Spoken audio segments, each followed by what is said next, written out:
Sometimes a man spends his whole life running from love, only to find it waiting on his own front porch. Sometimes it takes seeing someone else's tears to realize your own heart is still capable of breaking. In the frontier town of Mercy Ridge, Judah Boone was known as a driftera giant, of a man who never stayed anywhere long enough to call it home. After years of wandering, he returns to find Willa May, a widow with nowhere left to turn, crying on the steps of his old family homestead. She's fighting to save her orphaned niece from men who deal in debts and desperation. When Judah sees her there broken but unbroken, defeated but still defiant, something shifts inside his weathered heart. In a voice barely above a whisper, he speaks words that surprise them both. Words about forever, in a world built on temporary. What happens when a man who's made peace with loneliness suddenly can't imagine living without someone? Before we jump back in, tell us where you're tuning in from, and if this story touches you, make sure you're subscribed, because tomorrow I've saved something extra special for you. The dust never settled in Mercy Ridge. It hung in the air like unfinished business, coating everything in a fine layer of grit that spoke to the hard-scrabble nature of life on the frontier. The town squatted between rolling hills and endless prairie, a collection of weathered buildings that had seen too many storms and not enough mercy. Main Street stretched like a scar through the heart of it all, lined with establishments that served the basic needs of survival: a general store, a saloon, a blacksmith, and Doc Harrison's clinic, where more men left horizontal than vertical. Judah Boone had been born in this place 38 years ago, but he'd spent the last 15 trying to forget it existed. He was a man carved from granite and circumstance, standing 6'4" in his worn boots, with shoulders broad enough to carry more than his share of trouble. His hands were scarred from 1,000 fights and twice as many regrets, and his eyes held the kind of weariness that comes from seeing too much of what men do to each other when they think nobody's watching. Those who remembered him from before said he'd been different once, quicker to smile, slower to anger. But that was before the war, before the things he'd done in service to a cause that felt increasingly hollow with each passing year. Before he'd learned that sometimes the only way to sleep at night was to keep moving, to never stay in one place long enough for the ghosts to catch up. He'd built a reputation across 3 territories as a man you could hire when the situation was beyond reason or law. Not a killer for hire. Judah had lines he wouldn't cross, but someone who could end problems that couldn't be solved with words or writs. He was the man ranchers called when rustlers got too bold, the one sheriffs telegraphed when outlaws made their towns into playgrounds. He'd take the job, see it through with the quiet efficiency of long practice, collect his pay, and disappear like smoke on the wind. But something had been gnawing at him lately, a restlessness that wasn't cured by movement, a hunger that wasn't satisfied by purpose. He'd found himself thinking about the old homestead more often, wondering if the apple trees his mother had planted were still bearing fruit, if the porch swing his father had built still creaked in the evening breeze. So when the last job ended, a claimed jumper problem down in Colorado that he'd resolved with more talking than shooting, he'd pointed his horse north and come home. The homestead sat 2 miles outside town, nestled in a shallow valley where Willow Creek meandered through cottonwoods before emptying into the broader Mercy River. His grandfather had chosen the spot well close enough to town for trade and community, far enough away to avoid most of the noise and politics. The house itself was solid timber construction, built to last through prairie winters and summer storms, with a wide front porch that faced east to catch the morning sun. But as Judah crested the hill that gave the first clear view of his childhood home, he could see that 15 years of abandonment had taken their toll. The roof sagged in places, shingles missing like broken teeth. The barn looked sound enough, but the corral fence had gaps where posts had rotted through. Weeds grew tall in what had once been his mother's vegetable garden, and the apple trees drooped under the weight of unpruned branches. What stopped him cold, though, was the woman sitting on his front steps. She was hunched forward, elbows on her knees, face buried in her hands in the universal posture of defeat. Her dark hair had escaped its pins and hung around her shoulders like a curtain, and her dress, once fine, but now showing the wear of hard times, was dusty from travel. A small canvas bag sat beside her, containing what appeared to be everything she owned in the world. Judah sat his horse at the edge of the yard, uncertain. In all his wandering years, he'd developed an instinct for reading situations quickly, who was dangerous, who was desperate, who was worth his time.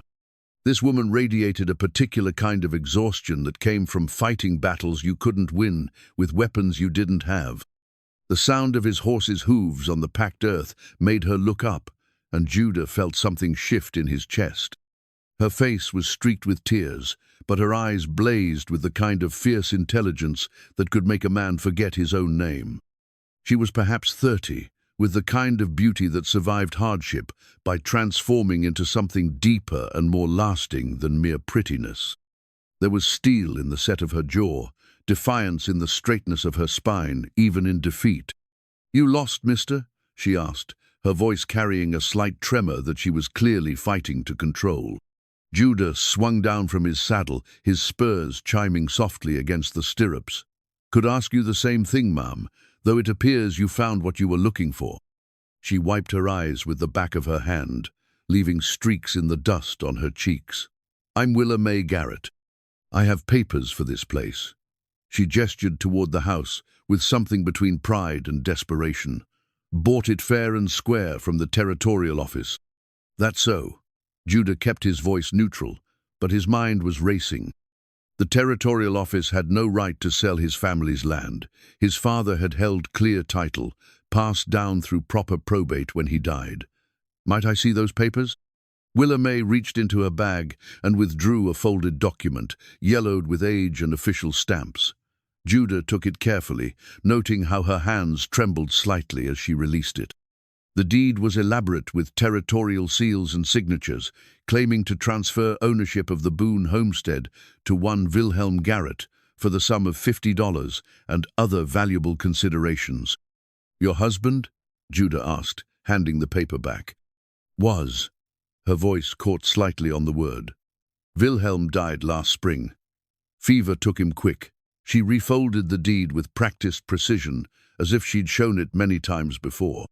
"Left me with this place and his debts. More of the latter than the former, as it turns out."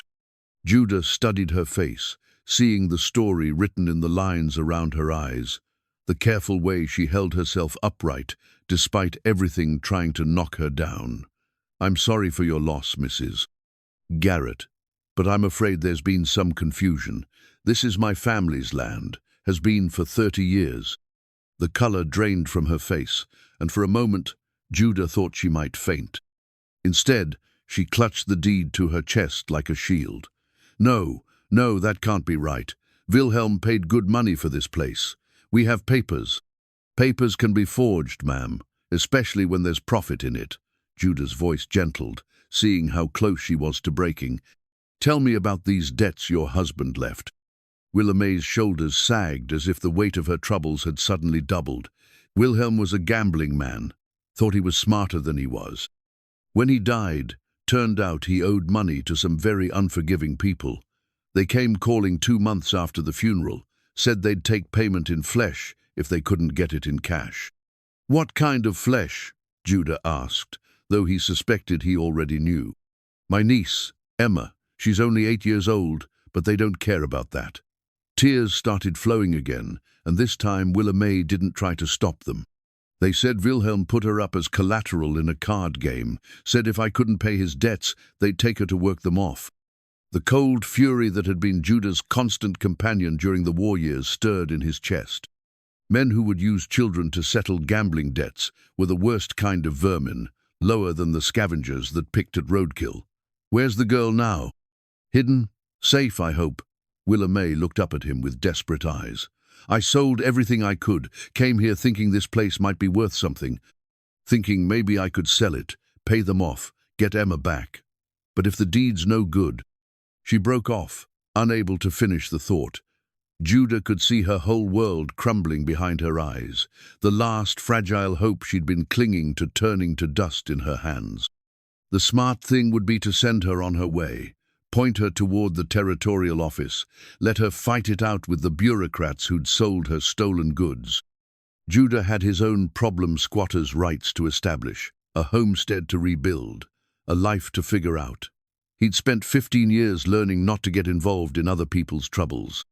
But standing there in the fading afternoon light, watching this woman try to hold herself together with nothing but stubborn pride and desperate love for a child in danger, Judah felt something he'd thought was dead stirring back to life. Maybe it was the way the setting sun turned her tears to gold. Maybe it was the memory of his own mother, who'd sat on these same steps waiting for his father to come home from his own dangerous work. Maybe it was just the bone-deep loneliness he'd been carrying for so long that he'd forgotten it had a cure. Whatever it was, it made him do something he hadn't done in 15 years of careful, calculated living. It made him decide to stay. "Mrs. Garrett," he said, his voice soft as a prayer, "when I saw you crying on my stairs, I knew I'm going to marry you." The words hung in the air between them like a promise neither of them had been expecting. Willa May stared at him with wide eyes, her tears stopping from sheer shock. Judah felt as surprised as she looked. The words had come from some deep place he'd forgotten existed, carrying a truth that felt as solid as the ground beneath their feet. "I beg your pardon," she whispered. "I know it sounds crazy. I know we just met. But there's something about you, something about this moment that feels like destiny arriving right on time." Judah stepped closer, close enough to see the flecks of gold in her brown eyes. "You need help, and I need a reason to stop running. Maybe we can help each other figure out what comes next." Willa May searched his face as if looking for the trick, the angle, the reason a stranger would make such an impossible offer. "You don't even know me. I know you're brave enough to face down men who traffic in children. I know you love that little girl enough to risk everything for her. I know you've got backbone enough to keep fighting when most people would have given up." Judah's voice carried the quiet certainty of a man who'd learned to trust his instincts about character. "That's enough to build on." The sun was setting behind them, painting the sky in shades of rose and gold, and somewhere in the distance, a meadowlark was singing its evening song. Willa May sat perfectly still for a long moment, weighing impossible choices in her mind. Finally, she spoke. "You really think you can help me get Emma back? I think we can help each other do whatever needs doing." She nodded slowly, as if making a decision that would change everything. "All right, Judah Boone, all right." 3 days of tentative peace settled over the homestead like morning mist, fragile and temporary. Judah had spent the time assessing what needed fixing, while Willa May worked to make the inside of the house habitable again. They moved around each other with careful politeness, two wounded souls learning to share the same space without stepping on old hurts. Willa May proved to be a woman of remarkable capability. She'd scrubbed years of dust and neglect from the kitchen, patched holes in curtains with scraps from her own petticoats, and somehow coaxed the old cookstove back to life with the same gentle persistence she seemed to apply to everything. Judah found himself pausing in his work just to watch her the way she hummed softly while she cleaned, the unconscious grace with which she moved through rooms that had been empty for too long. But beneath the domestic calm, tension hummed like a bowstring. Willa May jumped at every unexpected sound, her eyes constantly scanning the horizon, as if expecting riders to appear at any moment. She spoke of Emma in present tense, but wouldn't say where the child was hidden, and Judah respected her caution, even as it reminded him daily that their situation was far from resolved. The peace shattered on a Tuesday morning when the sound of hoofbeats broke the prairie silence. Judah was repairing the corral fence when he saw them 3 riders cresting the hill from town, moving with the lazy confidence of men who'd never met serious opposition.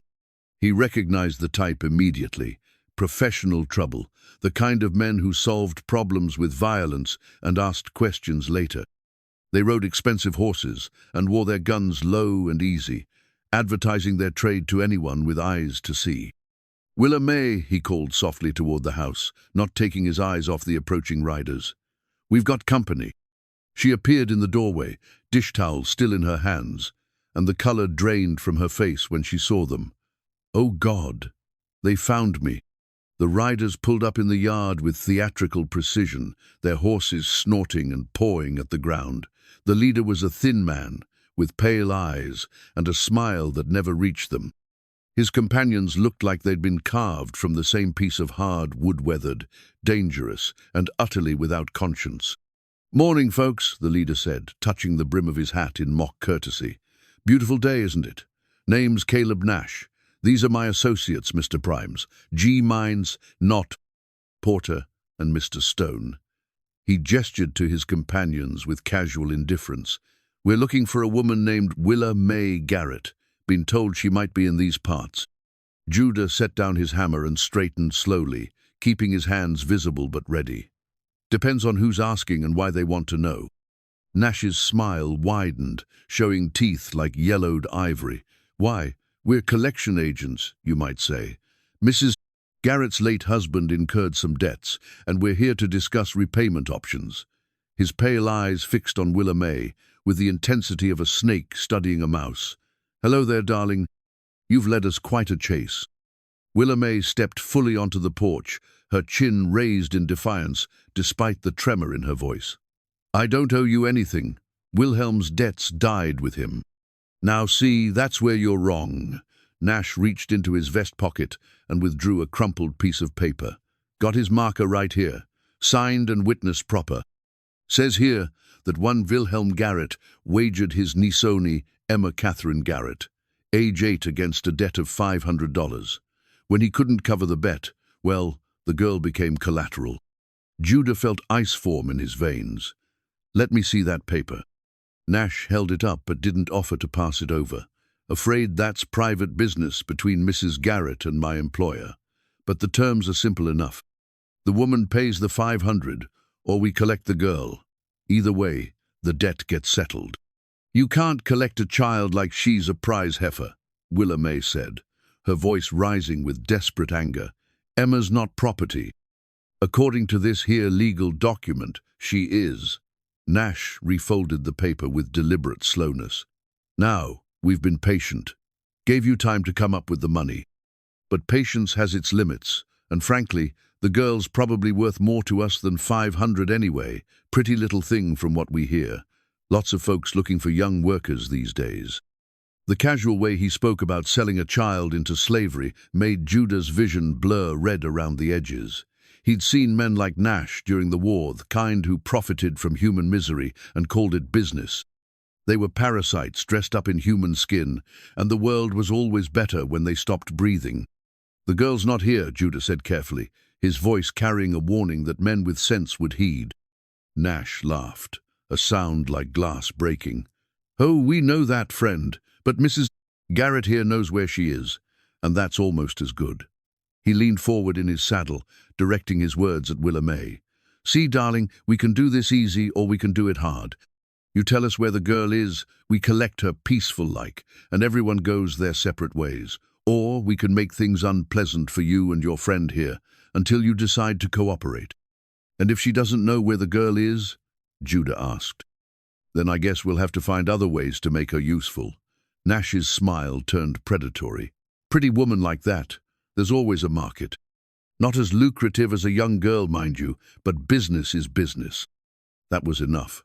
Judah took a step forward, his hand moving instinctively toward his hip, where his gun would normally hang. But he'd left his weapon inside, a mistake born of 3 days of deceptive peace. Nash noticed the gesture, and his smile widened. Now, friend, no need for unpleasantness. We're civilized men here." He nodded to his companions, who casually shifted their horses to better angles, hands drifting toward their weapons. "Tell you what, we'll give you folks 24 hours to think it over. Come sunrise tomorrow, we'll be back for an answer. And Mrs. Garrett?" His pale eyes fixed on her again. "I do hope you'll make the right choice. Hate to see such a pretty place get all shot up." The 3 men wheeled their horses around and rode back toward town at an unhurried pace, leaving Judah and Willa May standing in a yard that suddenly felt exposed and vulnerable. The casual arrogance of their departure was almost worse than their threats. They were so confident in their superiority that they didn't even feel the need to watch their backs. Willa May sank onto the porch steps, her legs no longer able to support her. "They found me. After all this time, they found me." Judah walked over and sat beside her, close enough to offer comfort without crowding her space. "Where's Emma?" "Safe. Hidden with a family in Carson's Bluff, 2 counties north. They think she's a distant cousin, staying while her parents recover from illness." Willa May's voice was hollow with defeat. "But it won't matter. If I don't give her up, they'll just keep coming. And if I do—" She couldn't finish the sentence. "They won't take her." The certainty in Judah's voice made Willa May look up at him. Those men are used to people who roll over and show their belly. They've never dealt with someone who fights back. You can't fight 3 armed men. They'll kill you. Maybe, but they'll have to earn it. Judah stood and offered her his hand. "Come on, we've got work to do." "What kind of work?" "The kind that ensures those men don't ride away from here tomorrow." Willa May stared at him for a long moment, seeing something in his eyes that spoke of capabilities she'd only guessed at. "You've done this before. Too many times to count, but never for something that mattered as much as this." She took his hand and let him pull her to her feet. "What do you need me to do?" "First, we need to get word to the family hiding Emma. Tell them to take her further away, at least until this is settled. Then we need to prepare for war." As they walked toward the house, Willa May felt something she hadn't experienced in months. It was fragile and tentative, but it was real. For the first time since Wilhelm's death, she wasn't facing the monsters alone. Behind them, the crumpled bounty notice lay in the dust where Nash had dropped it, Emma's innocent face staring up at a sky that seemed suddenly darker than before. The first thing Judah did was retrieve his father's gun belt from the old wooden chest in the bedroom closet. The leather was still supple despite the years, and the Colt .45 nestled in its holster like it had been waiting for this moment. He strapped it around his waist with the automatic movements of long practice, feeling the familiar weight settle against his hip like an old friend returning home. Willa May watched from the doorway, her expression unreadable. "You wear it like you were born to it." "Maybe I was." Judah checked the cylinder, counting bullets by feel. "My father taught me that a gun is just a tool, no different from a hammer or a plow. It's the man behind it that makes it righteous or damned." "And which are you?" The question hung in the air between them, weighted with all the things they still didn't know about each other. Judah looked up from the weapon, meeting her gaze directly. "I guess we'll find out." He spent the afternoon riding into town, ostensibly to buy supplies, but really to take the measure of the opposition. Mercy Ridge felt different now that he was looking at it through tactical eyes, not as a childhood memory, but as a battlefield. The saloon was too exposed, the sheriff's office too close to the main street, the general store positioned perfectly for watching comings and goings. Nash and his men had taken rooms at the hotel, making no effort to hide their presence.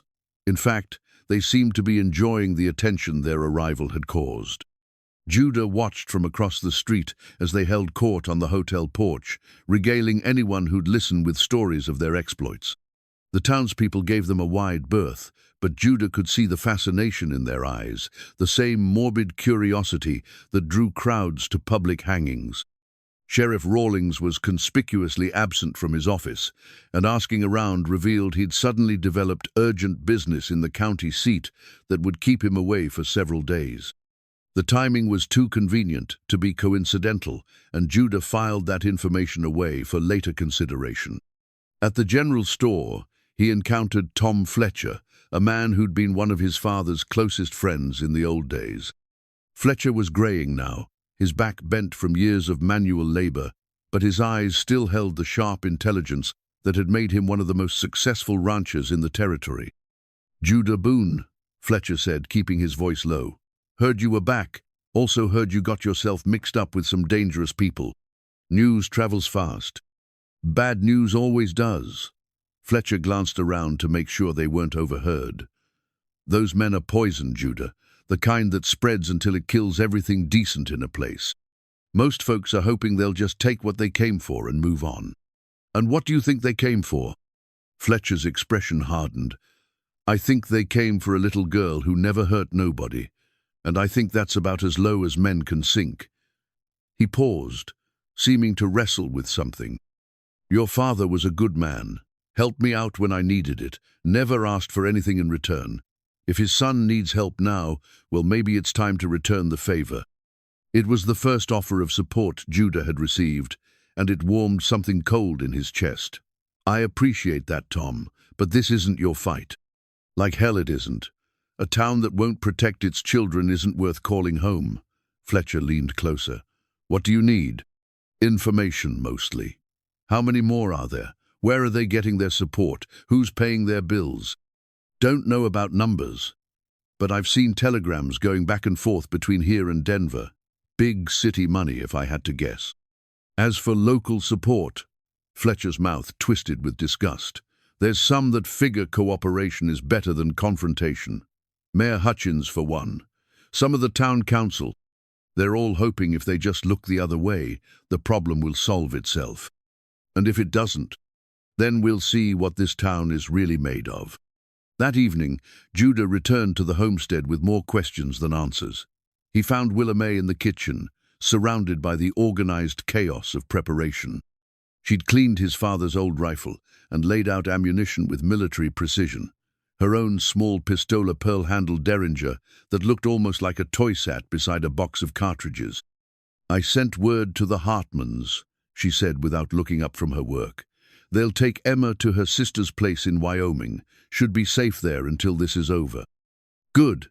That's one less thing to worry about." Judah sat down across from her, noting the steady competence of her hands as she loaded cartridges. "You've done this before." Wilhelm wasn't the only one who knew how to handle trouble. Growing up on the frontier teaches you certain skills, whether you want to learn them or not. She looked up at him with tired eyes. "What did you find in town?" Judah told her about Nash's men, the absent sheriff, the divided loyalties of the townspeople. Willa May listened without interruption, her expression growing more grim with each detail. "So we're on our own," she said when he finished. "Mostly, but not entirely." He reached across the table and covered her hand with his. "Tom Fletcher offered to help. There might be others." "Might be isn't much to build a plan on." "Then we build it on what we know for certain. 3 men, probably well-armed and experienced. They'll come here tomorrow, expecting us to fold like a bad poker hand. When we don't, they'll try intimidation first, then violence." Willa May turned her hand palm up, intertwining their fingers. "You could still leave. Take me with you if you want, but you don't owe me anything. This isn't your debt to pay." "Yes, it is." The certainty in his voice surprised them both. "The moment I decided to stay, the moment I made that promise on the porch, it became my debt, my fight, my family to protect." The word family hung in the air between them, fragile and new but carrying the weight of absolute truth. Somewhere in the past 3 days, without either of them noticing exactly when it happened, they'd stopped being strangers helping each other and become something more. Not lovers not yet, but partners in a way that transcended mere convenience. "I've been thinking about what you said," Willa May said quietly. "About marrying me." Judah felt his heartbeat quicken. And I think maybe you're crazy, but I also think maybe crazy is exactly what this situation calls for." She met his eyes directly.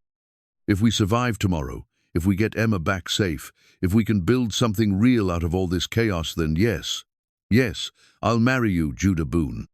The promise settled over them like a benediction, transforming the simple kitchen into something sacred. Outside, the sun was setting behind the hills, painting the sky in shades of gold and crimson. Somewhere in the distance, a coyote howled its lonesome song to the rising stars. But inside the house, for the first time in longer than either could remember, neither of them felt alone. They spent the rest of the evening preparing for battle with the methodical care of soldiers who'd learned that survival often depended on attention to detail. Windows were barricaded with furniture, leaving firing ports that provided good fields of view. Ammunition was distributed to strategic locations throughout the house. Escape routes were planned and rehearsed. As the night deepened, they sat together on the front porch, listening to the sounds of the prairie and drawing strength from each other's presence. Tomorrow would bring violence and possibly death, but tonight they had this, the quiet communion of two souls who'd found their match in the darkness. "Tell me about Emma," Judah said softly. Willa May smiled, and for the first time since he'd known her, it reached all the way to her eyes. "She's got Wilhelm's stubborn streak and her mother's quick wit. Loves to read anything she can get her hands on, even if half the words are too big for her. Makes up stories about the clouds, gives names to every stray cat that wanders by." Her voice grew thick with emotion. "She calls me Aunt Willa, but she's more like a daughter. The only family I have left in the world. She'll be safe," Judah promised. "Whatever it takes, however far we have to go, she'll be safe." Willa May leaned against his shoulder, drawing comfort from his solid presence. "I believe you. God help me. I believe you." They sat in comfortable silence until the moon rose full and bright, turning the prairie into a silver sea. Tomorrow would test everything they'd built in these brief days, their trust, their courage, their fragile hope for a future together. But tonight they were home. The morning after Nash's first visit brought with it a deceptive calm that settled over the homestead like fog, hiding dangerous terrain. Judah woke to find Willa May already up, moving quietly through the kitchen with the kind of purposeful energy that spoke of decisions made in the dark hours before dawn. She stood at the window, overlooking the front yard, still wearing her nightgown, but with a shawl wrapped around her shoulders against the morning chill. In her hands was something that caught the early lighter, simple gold wedding ring that she turned over and over between her fingers like a worry stone. "Couldn't sleep?" Judah asked softly, not wanting to startle her. "Too much thinking." She didn't turn around, but her voice carried a weight of resolution that hadn't been there the night before.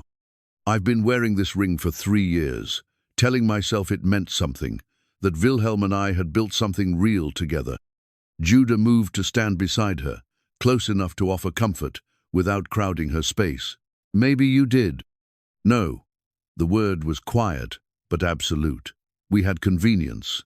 We had necessity. We had two people trying to survive in a world that didn't much care whether we lived or died. But we didn't have love. Not the kind that makes you willing to stand and fight, instead of running away." She held up the ring, letting the morning light play across its worn surface. "Wilhelm put this on my finger because I needed protection, and he needed someone to cook his meals and mend his clothes. When he died, I kept wearing it because I thought it still meant something. But it doesn't. It never did." With deliberate care, Willa May set the ring on the windowsill, placing it gently but firmly aside, like a chapter of her life that had finally reached its proper ending. "And now?" Judah asked. "Now I know what real love feels like." She turned to face him, and he saw something in her eyes that took his breath away, not the desperate fear that had driven her to his doorstep, but a quiet strength that spoke of a woman who'd found something worth fighting for. "I know what it's like to want to build something that will last, to choose someone not because you have to, but because you can't imagine a future without them." The words hung in the air between them, weighted with truth and possibility. Judah felt something shift in his chest, a loosening of bonds he'd carried for so long he'd forgotten they were there. "Willa May, I love you," she said simply, the words falling between them like stones dropped into still water, creating ripples that would spread far beyond this moment. "I don't know how it happened so fast, but I do. And more than that, I trust you. With my life, with Emma's life, with the future I never thought I'd be brave enough to want." Judah reached for her then, his hands framing her face with the reverence of a man handling something precious beyond measure. "I love you too, more than I thought possible, more than I deserve." "We both deserve this," she said firmly. "We deserve happiness, we deserve safety, we deserve the chance to build something beautiful together." When they kissed, it was with the tender intensity of two souls recognizing their perfect match. Not the desperate passion of people facing death, but the deep certainty of those who'd found their home in each other's hearts. The sound of a horse approaching broke them apart, but neither moved far from the other. Through the window, they could see a single rider coming up the trail from town, not Nash or his men, but Tom Fletcher, riding fast with the urgency of someone carrying important news. "Judah," Fletcher called as he pulled up in the yard. "We need to talk." They met him on the front porch, and Judah could see immediately that something had changed in the older man's demeanor. The uncertainty from yesterday was gone, replaced by the grim determination of someone who'd made peace with a difficult decision. "Nash came back to town last night," Fletcher began without preamble. "Brought more men with him, a lot more men. Professional killers by the look of them, not the usual frontier trash. Word is they're planning to hit the homestead today, in force." "How many?" Judah asked. "Dozen, maybe more. All armed, all looking like they know their business." Fletcher's weathered face was grave with the implications. "But that's not the only news I've got." He reached into his saddlebag and withdrew a piece of paper official-looking, with territorial seals and formal language that spoke of government authority. "This came in on the morning wire. It's a federal warrant for Nash's arrest, signed by a judge in Denver. Seems someone's finally taken notice of his activities." Judah scanned the document, noting the charges: kidnapping, extortion, conspiracy to defraud the territorial government. Serious crimes that carried serious penalties, if they could be enforced. "Problem is," Fletcher continued, "our sheriff's still conveniently absent, and Nash has enough men to fight off anything the territorial marshal might send. That warrant's not worth the paper it's printed on unless we can make it stick." "What are you suggesting?" "I'm suggesting we make it stick ourselves." Fletcher's eyes held the steady resolve of a man who'd decided that some things were worth any risk. "I've been talking to folks in town, and we're tired of letting men like Nash run roughshod over decent people. There's 8 of us willing to stand with you when they come calling."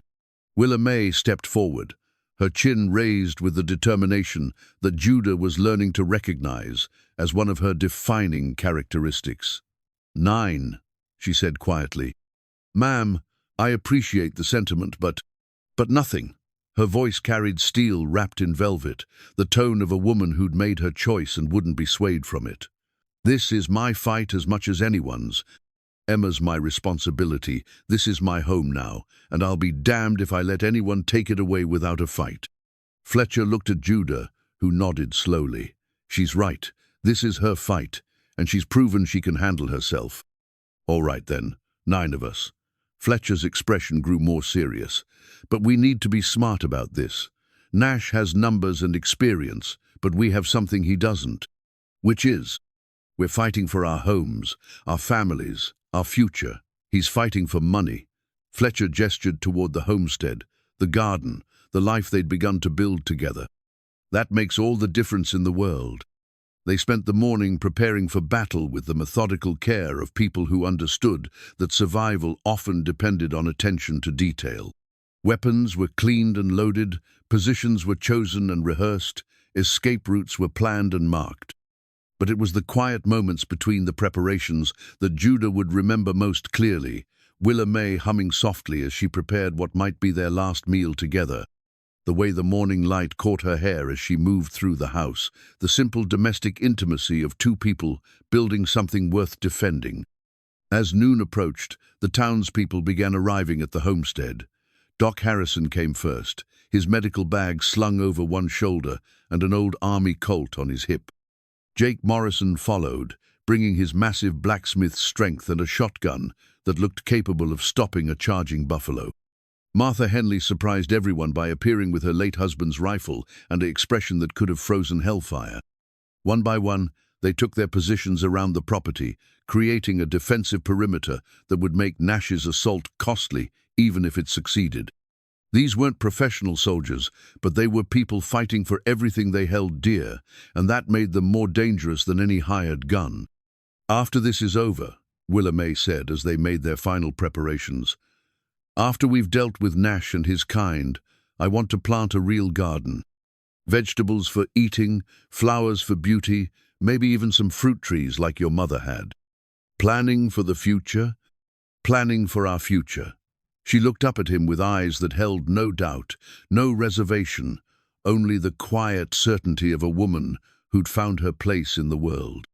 "Because we're going to have one, Judah. We're going to have everything we've dreamed of and more." The confidence in her voice was infectious, and Judah found himself believing not just in their chances of surviving the day, but in the possibility of building something lasting from the ashes of everything they'd lost. The battle, when it came, was swift and decisive. Nash's men rode in expecting to face a lone gunman and a frightened woman, but instead found themselves caught in a crossfire from 9 determined defenders who knew every inch of the ground they were fighting on. The professional killers were competent, but they'd never faced opponents who fought not for pay but for principle. Doc Harrison's steady aim dropped 2 men before they could reach cover. Jake Morrison's shotgun cleared the barn area with devastating efficiency. Even Martha Henley proved deadly accurate with her husband's old rifle. Nash himself made it as far as the front porch before Willa May stepped into the doorway. No longer the frightened widow who'd wept on these same steps, but a woman transformed by love and the absolute refusal to lose another family to violence. She held Wilhelm's old shotgun with steady hands, and when she spoke, her voice carried the authority of someone who'd found something worth dying for. "This ends here," she said simply. Nash's pale eyes widened with surprise at finding himself outmatched by someone he'd dismissed as prey. His hand moved toward his gun, but Willa May was faster. The heavy charge of buckshot lifted him off his feet and sent him tumbling backward into the yard, his long career of violence and intimidation finally over. With their leader dead and half their number fallen, Nash's surviving men chose discretion over valor, fleeing towards town at a gallop that left only dust and the lingering smell of gunpowder in their wake. In the sudden silence that followed, Willa May stood motionless in the doorway, the smoking shotgun still in her hands. On the windowsill behind her, her discarded wedding ring caught the afternoon light, no longer a symbol of the past, but a reminder of how far she'd traveled to reach this moment. "It's over," Judah said softly, taking the weapon from her trembling hands.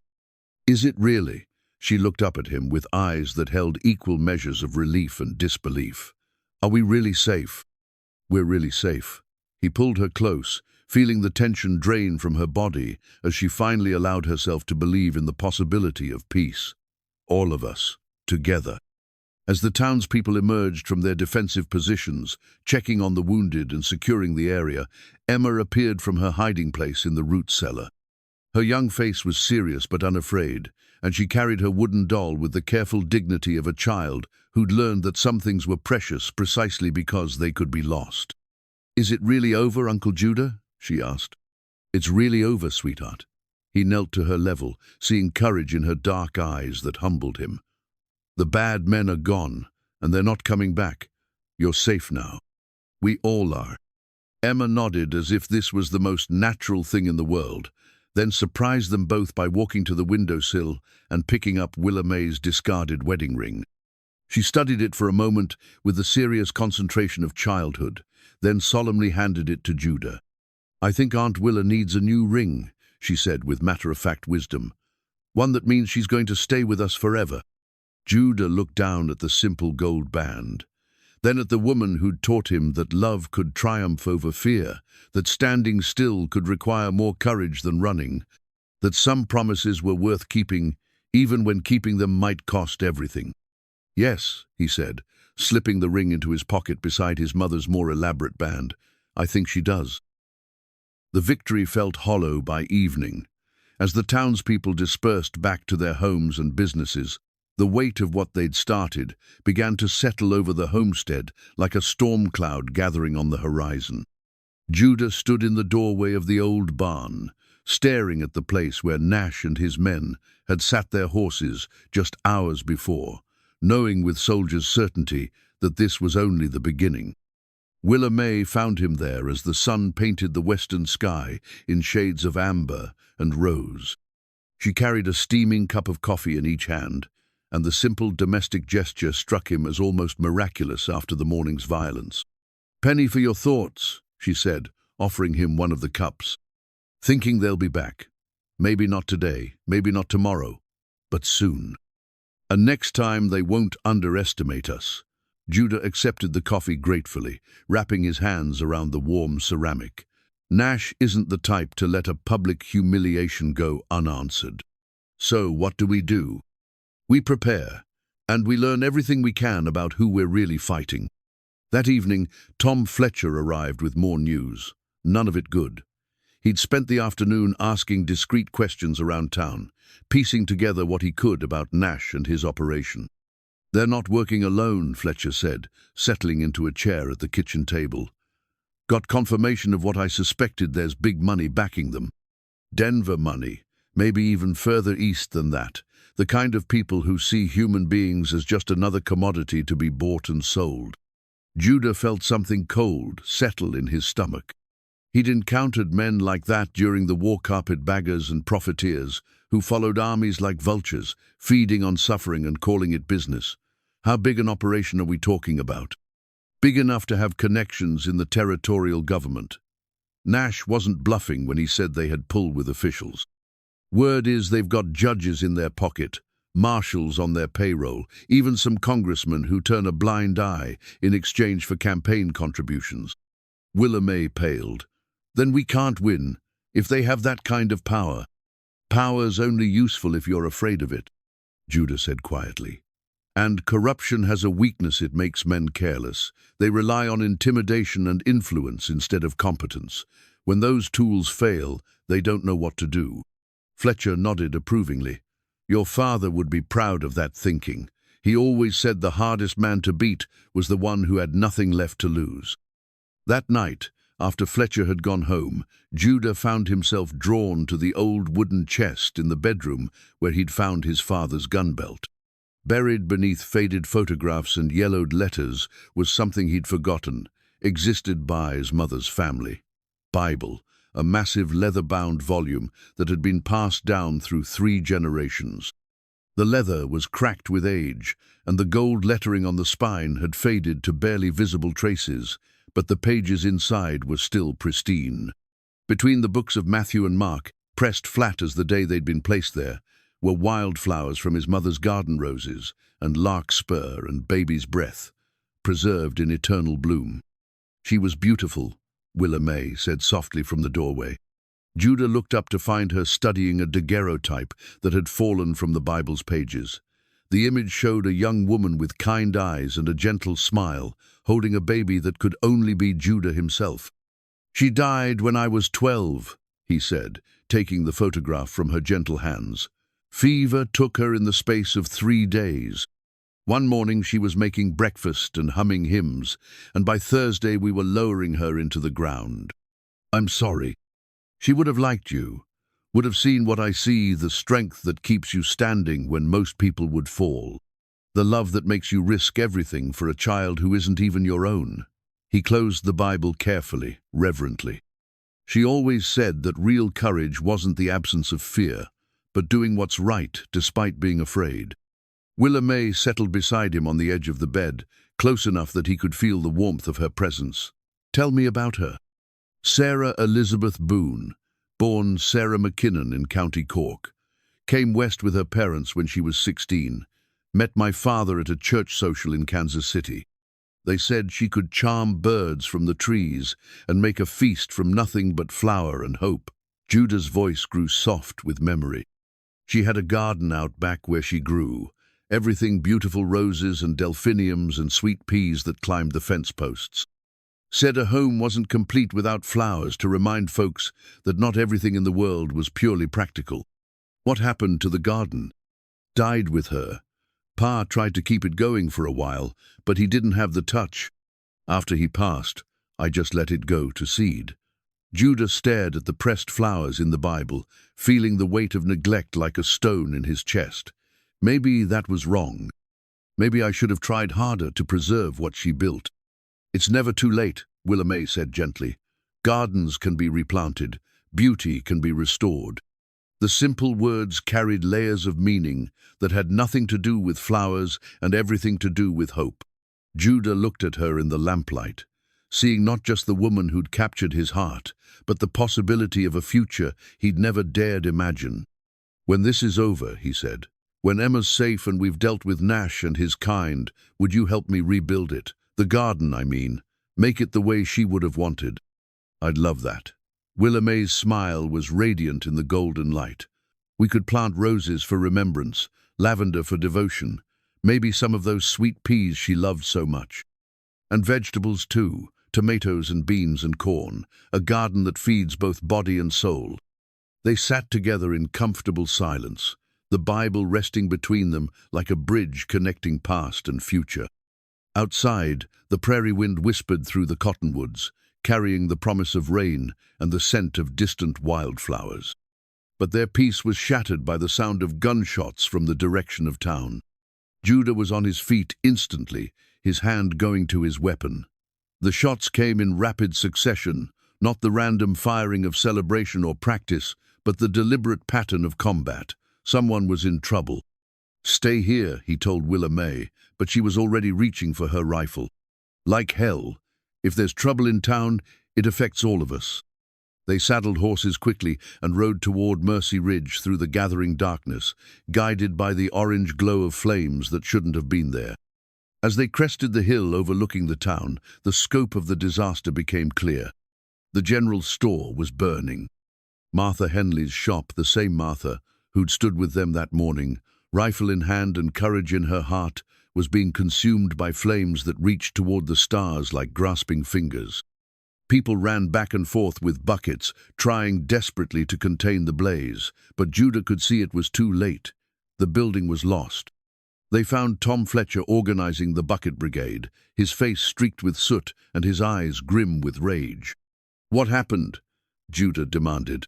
Nash came back. Not him personally, but men working for him. Came in after dark, quiet-like. Set the fire, and were gone before anyone knew what was happening. Fletcher's voice was thick with fury. But that's not the worst of it. What else? They took Martha. The words hit Judah like a physical blow. Martha Henley was 70 years old, a widow who'd run the general store for 30 years and never hurt a soul in her life. The idea of men like Nash's associates getting their hands on someone so defenseless made his blood run cold. Any witnesses? Young Billy Crenshaw saw them loading someone into a wagon. Couldn't tell for sure it was Martha in the dark, but she's the only one missing. Fletcher wiped soot from his eyes with the back of his hand. They left this nailed to the door of the sheriff's office. He handed Judah a piece of paper, and even in the flickering firelight, the message was clear. The debt still stands. Return the girl, or more will suffer. You have 48 hours. Below the typed words, someone had sketched a crude but unmistakable drawing of a noose. Willa May read over his shoulder, her face pale in the firelight. "They're going to kill her. Not if I find them first." Judah's voice carried a deadly certainty that made several nearby townspeople look up from their bucket work. "Tom, I need you to organize watches on all the families who stood with us this morning. They'll try to pick us off one by one, use fear to turn the town against us."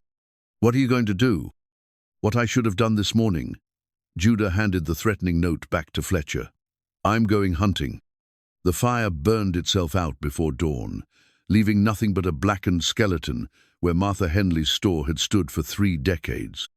In the grey, pre-dawn light, the destruction looked even worse, not just the loss of a building, but the death of something precious and irreplaceable. But as Judah prepared his weapons and planned his next move, he felt something he hadn't experienced since the war, the cold, focused rage of a righteous man pushed too far. Nash and his associates had made their first real mistake. They'd shown their true nature to a town that might have been willing to look the other way if they'd kept to the shadows. Now there was no middle ground, no room for compromise or negotiation. Now there was only war. The trail was easy enough to follow in the morning light. Nash's men had made no effort to hide their tracks, either from arrogance or because they wanted to be found. The wagon ruts led north toward the Badlands, where the prairie gave way to broken country full of ravines and hidden valleys, perfect territory for men who lived outside the law. Judah rode alone despite Willa May's protests. This was the kind of work he'd done before the homestead, before her, before hope had crept back into his life like sunrise after the longest night. It required a different kind of thinking, a colder calculation that he didn't want her to witness. The tracks led to an abandoned mining camp in a box canyon 20 miles from town. The silver had played out years ago, leaving behind a collection of ramshackle buildings that provided perfect shelter for anyone wanting to avoid civilization. Smoke rose from one of the larger structures, and horses were picketed in what had once been the mine's equipment yard. Judah left his own horse a half-mile away and approached on foot, using skills he'd learned in a dozen similar situations during his wandering years.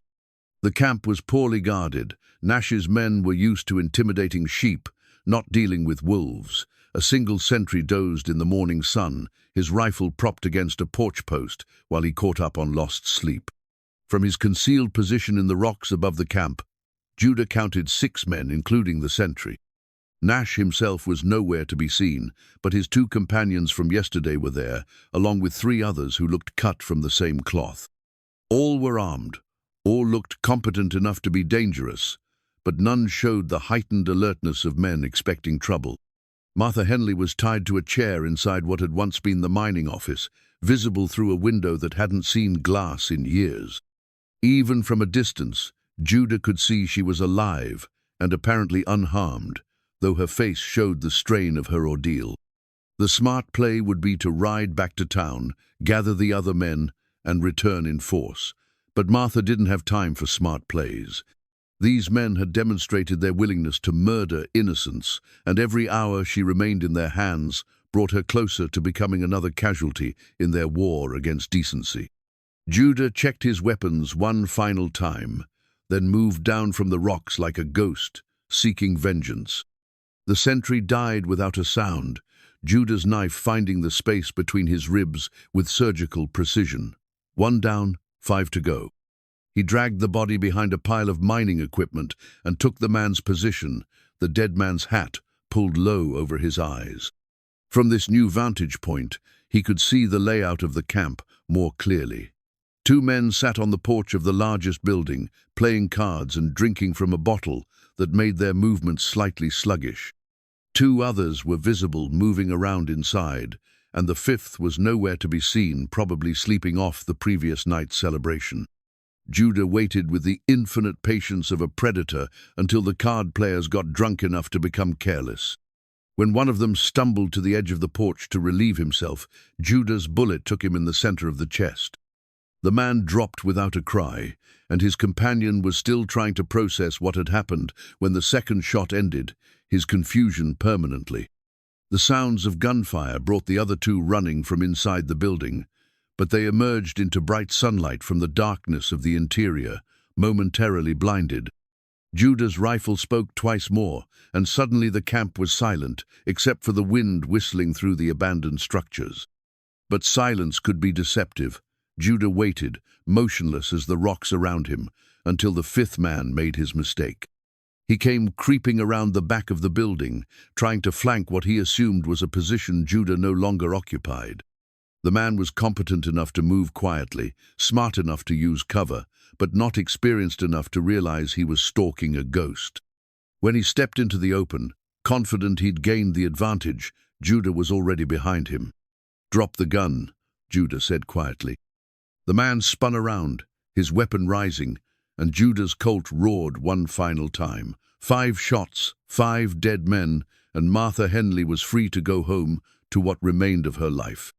But as Judah cut her bonds and helped her to her feet, he realized the victory felt as hollow as the abandoned mine shafts that riddled the canyon walls. These men were foot soldiers, expendable assets in a larger game. Killing them might buy time, but it wouldn't end the threat.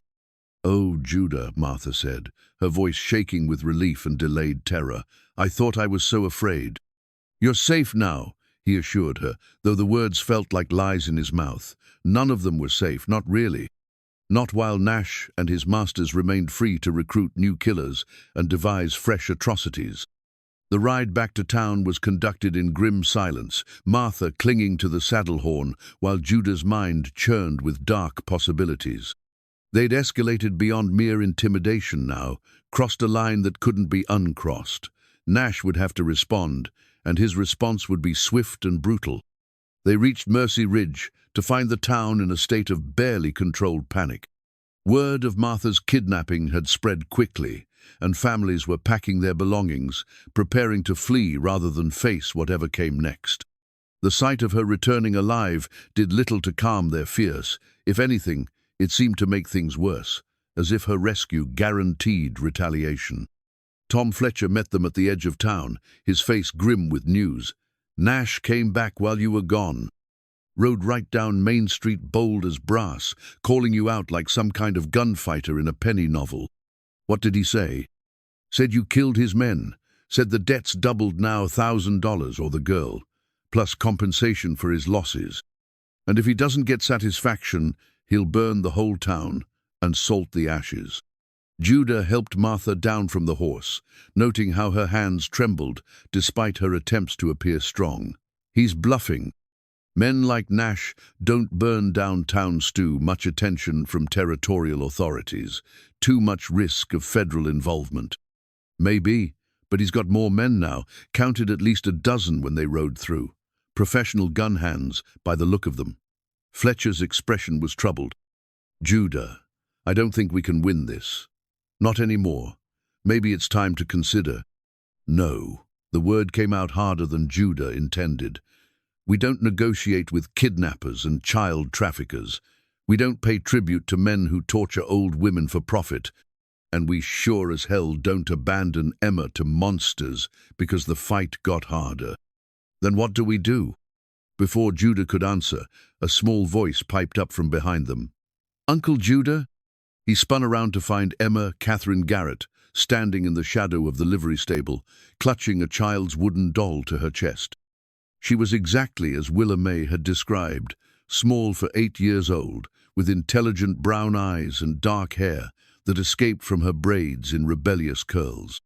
But there were shadows under those eyes that spoke of too much fear in too short a life. "Emma." Judah knelt to her level, his voice gentle despite the fury still burning in his chest. "What are you doing here, sweetheart? You're supposed to be safe with the Hartmans. I heard the grown-ups talking. They said bad men were trying to hurt Aunt Willa because of me." Her lower lip trembled, but her voice remained steady. "I couldn't let that happen, so I came back." The simple courage of the statement hit Judah like a physical blow. This child, this brave, selfless little girl, was what Nash and his associates wanted to sell into slavery. The thought made him sick with rage and protective tenderness in equal measure. "Emma, listen to me," he said, taking her small hands in his larger ones. "Your Aunt Willa and we're going to keep you safe. But we need you to trust us, to do what we say, even when it's scary. Can you do that?" She nodded solemnly. "Are you really going to marry Aunt Willa?" The question caught him off guard, but he answered honestly, "Yes, I am. Would that be all right with you? Will that make you my papa?" The word hit him like a benediction, transforming something cold and tactical in his chest into warmth that spread through his entire being. "If you wanted to, yes, it would make me your papa." Emma smiled then, the first real smile he'd seen from her, and suddenly Judah understood why Willa May was willing to risk everything for this child. There was something luminous about her, something that spoke to the possibility of goodness surviving in a world that seemed determined to crush it. "I'd like that," she said simply. Then it's settled. Judah stood and lifted her into his arms, marveling at how light she felt, how fragile and precious. "Now let's get you home to your Aunt Willa. She's been worried sick." As they walked toward the homestead, Emma's arms around his neck and her doll pressed between them, Judah felt something shift in his understanding of the fight ahead. It wasn't just about justice anymore, or even survival. It was about protecting the possibility of family, of love, enduring in the face of darkness. And for that, he would face down all the devils in hell. The telegram arrived 3 days later, carried by a rider whose horse was lathered with sweat from hard traveling. Tom Fletcher brought it to the homestead personally, his face grave with implications he didn't fully understand. "Came in on the territorial wire," he said, handing Judah the yellow paper with hands that shook slightly. "It's addressed to you, but I think it concerns all of us." Judah unfolded the telegram with growing unease. Official communications rarely brought good news, and the formal language of bureaucracy often concealed dangers that personal threats made explicit. Judah, Boone, stop, Mercy Ridge, stop, urgent, you bring Emma Garrett, Denver, immediately. Stop, girl, key witness, federal investigation. Stop, congressional committee testimony required. Stop, your cooperation essential. Stop, contact marshal. Bradford, upon arrival, stop. Signed Deputy Attorney General Morrison. He read it twice, then handed it to Willa May, who had emerged from the house with Emma close beside her. The little girl's presence had transformed the homestead in ways both subtle and profound, laundry fluttering on lines, the sound of laughter echoing from the kitchen, the simple miracle of a child's voice calling them to supper. "I don't understand," Willa May said, her voice tight with confusion and growing fear. "Emma's never been to Denver. She's never testified to anything. What investigation?" Judah's mind was racing. Pieces of a puzzle he hadn't known existed suddenly clicking into place. Emma's father, the man Wilhelm had claimed, died in a mining accident. Nash's certainty that she was worth far more than $500, the resources being brought to bear against a single child in a frontier town. "Emma," he said gently, kneeling beside the little girl, "I need you to think very carefully. Before you came to live with your Uncle Wilhelm and Aunt Willa, do you remember anything about your real father? Anything at all?" The child's face scrunched in concentration. He worked in a big building with lots of papers, and he was always writing things down, even at home. Mama said he was trying to catch bad men who stole money. Willa May's breath caught. "Emma, you told me your father died in a mining accident. That's what Uncle Wilhelm said to tell people. But Papa didn't work in mines. He wore a suit to work, and he had a badge like a sheriff, but different." Emma's young voice carried the confusion of a child trying to reconcile adult deceptions. "Before the bad men came, he told Mama that if anything happened to him, she should take me far away and never tell anyone who we really were." "What was your father's real name?" Judah asked, though he suspected he already knew the answer. "Thomas Garrett, but he said his work name was something else. Something with numbers and letters that I couldn't remember." Judah felt the world shift beneath his feet. Thomas Garrett, not a small-time gambler who'd died in a mining accident, but a federal investigator who'd stumbled onto something big enough to get him killed. Emma wasn't just a child caught in her uncle's debts. She was the daughter of a murdered federal agent, and potentially the only person who could identify his killers. The sound of approaching horses cut through his revelation like a blade. But these weren't Nash's men. Riders wore federal badges and carried themselves with the professional bearing of lawmen who'd learned their trade in places where competence meant survival.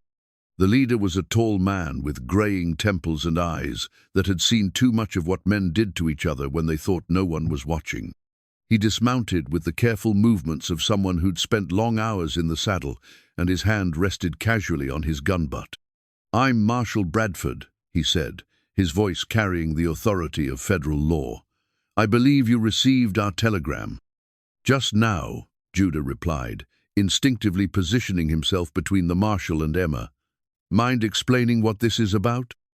"It's about justice for a good man who died trying to do his job, and about preventing more good men from dying because the wrong people got their hands on information that could bring down half the territorial government." Bradford's gaze fixed on Emma with something between sympathy and determination. "Thomas Garrett was one of our best investigators. He'd uncovered a conspiracy that goes all the way to Washington territorial officials selling federal contracts, judges taking bribes to look the other way, congressmen protecting criminal enterprises in exchange for campaign contributions. And Emma was there the night they came for her father, hidden in a closet, scared out of her mind, but she saw their faces, heard their names. She's the only witness who can put the right men in prison and clean up this territory once and for all." Willa May stepped forward, her maternal instincts overriding everything else. "She's 8 years old. She's been through enough trauma for 10 lifetimes. You can't seriously expect." "What I expect, ma'am, is to do my job, which is to protect federal witnesses and ensure that justice gets served." Bradford's voice softened slightly. "I understand your concerns. Hell, I've got children of my own. But if Emma doesn't testify, the men who killed her father go free, and more innocents die while criminals run this territory like their personal kingdom. What about Nash? Judah asked. What about the men who've been trying to kidnap her? Bradford's expression darkened. Nash works for Senator Morrison Ott, the Deputy Attorney General who signed that telegram. But his brother Harrison, who sits on the Territorial Development Committee. Nash was hired to either silence Emma permanently or deliver her to people who could make sure she never talked. When you folks started causing trouble, Morrison authorized whatever force was necessary to complete the mission. The scope of the corruption was staggering. Emma wasn't just being hunted by criminals, she was being pursued by men with badges and political power, men who could manipulate the law itself to serve their purposes. So what happens now? Willa May asked. Now you bring the girl to Denver. She testifies before the Congressional Committee, helps us identify the guilty parties, and then we relocate all of you somewhere safe. New identities, federal protection, a chance to start over where Morrison's people can't reach you. It was a reasonable, ophological, legal, and probably their best chance of survival. But something about it made Judah's soldier instincts prickle with unease. Federal protection was only as good as the men providing it, and corruption had a way of spreading through institutions like rot through timber. I need some time to think about this, he said. Time's a luxury we don't have, Bradford replied. Morrison's people know about the telegram. They'll be moving against you soon, probably tonight. Your only chance is to come with us now, while we can still guarantee your safety. Emma had been listening to the adult conversation with the intense concentration of a child trying to understand forces beyond her comprehension. Now she tugged on Judah's sleeve, her voice small but determined. I remember something else about that night, she said. One of the bad men, he had a star on his vest. Like yours, mister, she added, looking at Bradford. And he knew Papa's real name, the work name with numbers and letters. The marshal's face went very still. What else do you remember, sweetheart? He said Papa shouldn't have been so curious, said some secrets were worth more than one man's life. Emma's voice trembled, but she continued. And he said if Mama didn't keep quiet, there were lots of children who could use a new sister. Bradford exchanged glances with his men, and Judah saw something pass between them, recognition, perhaps, or confirmation of suspicions they'd already harbored. The corruption went deeper than even they had imagined, reaching into the very agencies tasked with fighting it. All right, Bradford said finally. Here's what we're going to do. We take Emma to Denver, but we do it my way. No official channels, no telegrams, no one knows our route or our destination except the people in this conversation. And Mr. Boone? He looked directly at Judah. I meant what I said about federal protection. That includes you and Mrs. Garrett. You've made powerful enemies, and they won't forget. Judah looked at Willa May, seeing his own thoughts reflected in her worried eyes. They'd built something precious in the past, weak not just love, but the possibility of family, of belonging somewhere after years of wandering. Federal protection meant abandoning all of that, disappearing into new identities and starting over with nothing but each other. But the alternative was staying to fight a battle they couldn't win against enemies who had unlimited resources and no moral constraints. And Emma's safety had to come first, no matter what it cost them personally. When do we leave? He asked. Now, Bradford said. Gather what you can carry. Leave everything else. In 10 minutes, this place becomes too dangerous for anyone to call home. As they prepared to abandon the homestead, his father's land, his mother's garden, the dreams they'd barely begun to build, Judah felt the familiar weight of loss settling over his shoulders. He'd spent 15 years running from attachments, and now he understood why. Everything you loved could be taken away, and the deeper the love, the greater the pain of losing it. But as Emma slipped her small hand into his, trusting him to keep her safe no matter what it cost, Judah realized that some things were worth any sacrifice. Family wasn't just about blood or law or convenience. It was about choosing to protect each other when the whole world seemed determined to tear you apart. And for the first time since leaving for war 20 years ago, he was fighting for something that truly mattered. The journey to Denver took 3 days through country that grew more dangerous with each mile. Marshal Bradford proved to be a competent leader, choosing routes that avoided main roads and settlements where curious eyes might report their passage. But despite his precautions, Judah could feel pursuit closing behind them like a storm front gathering strength. On the second night, camped in a box canyon that offered good defensive positions, Bradford finally revealed the full scope of what they were facing. Thomas Garrett wasn't just investigating corruption, he said, poking at the campfire with a stick while Emma slept between Judah and Willa May. He'd uncovered something bigger, a network that spans from San Francisco to Washington, D.C., territorial contracts worth millions being awarded to shell companies, federal judges appointed based on their willingness to look the other way, even some army officers selling weapons to hostile tribes. "How deep does it go?" Judah asked. "Deep enough that when we started investigating, 3 of our own agents ended up dead. Deep enough that I can't trust my own superiors to keep Emma safe once she testifies." Bradford's weathered face looked older in the firelight. "That's why we're doing this off the books. The committee chairman is honest Senator Williams from Ohio, but even he doesn't know all the players on his own staff." Willa May shifted closer to Emma's sleeping form, maternal instincts heightened by the discussion of betrayal and murder. "What happens after she testifies? You said something about relocation, new identities. If she lives long enough to testify," Bradford's blunt words hit like physical blows. "Morrison's people know what she represents. They'll do anything to stop her from reaching that committee room, and they've got resources we can barely imagine. So what's the plan?" Bradford reached into his saddlebags and withdrew a leather case that clinked softly with the sound of metal on metal. Inside were 3 objects that caught the firelight, like fallen stars, military decorations from the war, including one that Judah recognized with a shock of surprise. "Medal of Honor," Bradford said, noting his reaction, "along with the Distinguished Service Cross and a Silver Star." Thomas Garrett wasn't just a federal investigator.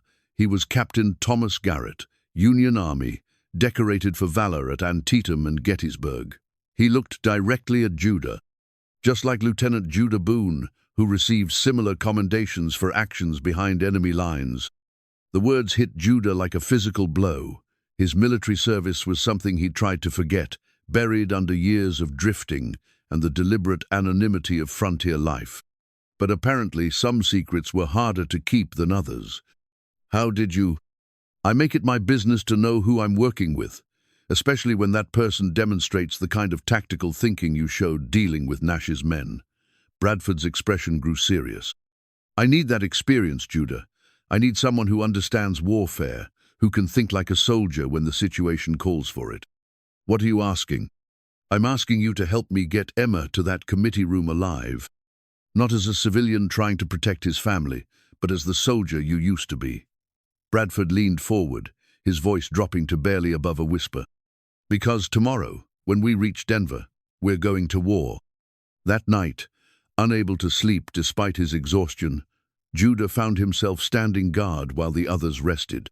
The medal lay heavy in his palm, a reminder of a younger man who'd believed in clear distinctions between right and wrong, who'd thought courage and determination could overcome any obstacle. The war had taught him otherwise. He'd seen good men die for bad causes, witnessed evil triumph through superior organization and resources. He'd learned that heroism was often indistinguishable from stupidity, and that the only honest response to victory was grief for what it had cost. But holding Emma's future in his hands, feeling the weight of Willa May's trust and love, Judah realized that some battles were worth fighting regardless of the odds. Not because victory was certain, but because defeat was unthinkable. "Can't sleep either?" He turned to find Willa May approaching, a blanket wrapped around her shoulders against the desert chill. In the starlight, she looked younger, more vulnerable, but there was steel in her spine that no amount of fear could bend. "Too much to think about," he admitted. "Tell me about the war, about what you did that earned you those medals." Judah was quiet for a long moment, watching the stars wheel overhead in their ancient patterns. I did what needed doing. Sometimes that meant killing men who probably had families waiting for them. Sometimes it meant watching friends die because I made the wrong tactical decision. Glory's just a word people use to make sense of senseless things. But you saved lives too. Made a difference. Maybe. Or maybe I just postponed the inevitable. He looked down at the medal, its surface worn smooth by years of handling. After the war, I couldn't settle down, couldn't find peace in normal life. Everything seemed meaningless compared to what we'd been through. So I kept moving, kept fighting other people's battles, because it was the only thing that felt real. Willa May moved closer, close enough that he could feel her warmth. And now? Now I've found something worth stopping for, worth building a life around. He looked at her directly, seeing love and understanding in her dark eyes. You and Emma, you've given me something I thought I'd lost forever. Hope. The belief that good things can still happen, even in a world full of Nashes and Morrisons. Whatever happens tomorrow, we'll face it together, Judah interrupted. All of us, as a family. The word still felt strange on his tongue, but it carried a weight of truth that steadied him like an anchor in a storm. Family wasn't just about blood or legal documents, it was about choosing to stand together when everything tried to tear you apart. Dawn came too soon, bringing with it the final stage of their journey. Denver sprawled before them like a promise and a threat, combined civilization and corruption, existing side by side, the future and the past, locked in eternal struggle. Bradford gathered them together for final instructions, his manner businesslike, but his eyes revealing the strain of the past 3 days. The hearings at 2 o'clock in the territorial courthouse will approach from the east, using back streets to avoid main thoroughfares. Once we're inside, Emma will be safe. Too many witnesses for Morrison's people to try anything overt. He looked directly at the little girl, his voice gentle despite the circumstances. You understand what you need to do, sweetheart? Emma nodded solemnly, clutching her wooden doll with hands that had grown steadier with each passing day. Tell the truth about what I saw that night, about the men who hurt Papa. That's right.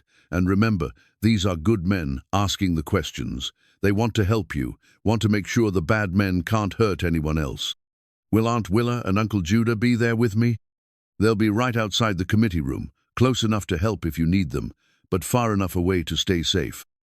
As they prepared to enter the city, Judah felt the familiar pre-battle tension settle over him like a familiar coat. Every sense was heightened, every shadow a potential threat, every sound a possible warning of danger. Beside him, Willa May rode with the determined grace of a woman who'd found her courage in the crucible of crisis. But it was Emma who surprised him most.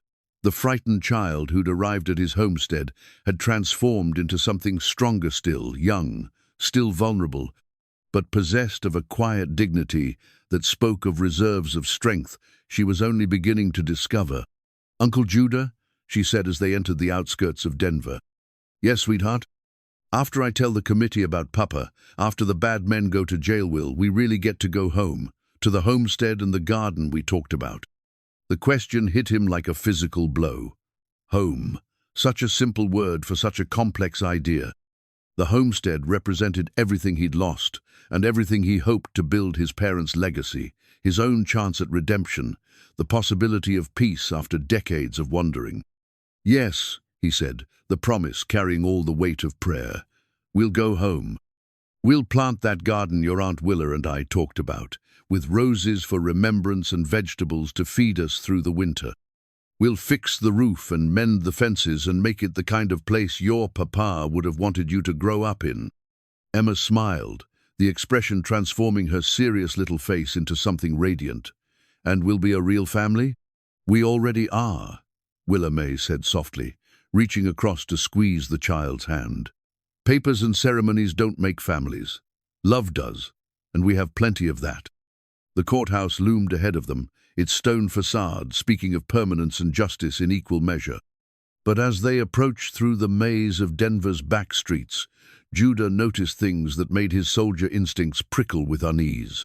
Too many men lounging in doorways, too many eyes following their progress, too many hands resting casually near weapon grips. "Bradford," he said quietly. "I see them," the marshal replied without turning his head. "We're expected." "How many?" "More than I like. But we're committed now. The hearing starts in 30 minutes, and Emma needs to be in that room."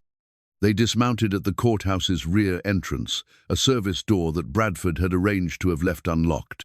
But as Judah helped Emma down from her horse, he caught sight of a familiar figure watching from across the street. Nash stood in the shadow of a building, no longer trying to hide his presence. His pale eyes fixed on Emma with the intensity of a predator watching prey, and his smile carried promises of violence that made Judah's blood run cold. "Change of plans," he said to Bradford. "They're not just watching, they're ready to move. This feels like a trap." "Maybe, but it's the only trap we've got." Bradford checked his weapons one final time, his movements betraying the tension he was trying to hide. "Emma's testimony is the only thing that can stop this corruption. Without it, Thomas Garrett died for nothing, and more good people will follow. And if we don't make it inside, then we make sure Emma does, whatever it costs us." The words hung in the air between them, weighted with the knowledge that some sacrifices were necessary, some prices worth paying. Judah looked at Willa May, seeing his own understanding reflected in her eyes. They'd found love in the midst of chaos, built something precious in the space between heartbeats. Now they had to be willing to die for it. "Ready?" Bradford asked. Judah took Emma's hand, feeling her small fingers curl trustingly around his. Willa May flanked her other side, and together they approached the courthouse door that might lead to justice or to their graves. Behind them, Nash's men began to move. The old iron bell from the homestead's bell tower had traveled with them to Denver, packed carefully in Willa May's saddlebags like a piece of home carried into uncertain territory. Bradford had questioned the extra weight, but Judah understood its significance. Some talismans were worth their burden, some symbols too powerful to abandon. Now, as Nash's men closed in around the courthouse, Judah wished he had that bell to ring as a warning, to call whatever allies might still exist in this corrupt city, to stand with them against the darkness. The courthouse steps were crowded with the usual mixture of citizens and criminals that gravitated toward any center of legal power. But Judah's trained eye picked out the anomaliesmen who stood too straight, watched too carefully, carried themselves with the predatory stillness of professional killers. Morrison's resources were impressive, and his reach apparently limitless. "How many?" Bradford asked quietly as they approached the rear entrance.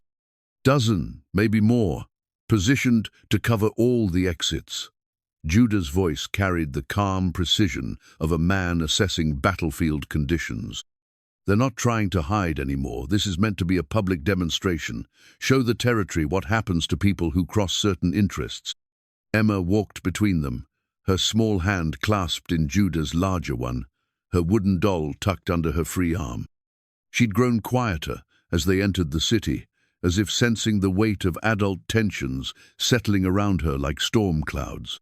But her steps never faltered, and her chin remained raised with the stubborn dignity that had first drawn Judah to her cause. "I'm scared," she whispered as they reached the door. "That's all right, sweetheart," Willa May said, kneeling to the child's level. "Brave people get scared too. The difference is they do what's right, even when they're afraid. Like Papa did? Just like Papa did." Bradford tried the door handle and found it unlocked as promised. But as it swung open, revealing the dim interior corridor beyond, Judah felt every instinct he'd developed over 20 years of surviving dangerous situations, screaming warnings. "This is wrong," he said, his hand moving instinctively to his gun. "Too easy, too convenient." "We don't have a choice," Bradford replied, but his own weapon was in his hand. "Now, the hearing starts in 15 minutes, and Emma needs to be in that room." They moved through the courthouse like ghosts, haunting familiar territory. The building was older than most in Denver, constructed of solid stone that spoke of permanence and justice. But the corridors felt empty in a way that went beyond mere absence of people. They felt abandoned, as if the very concept of law had fled this place.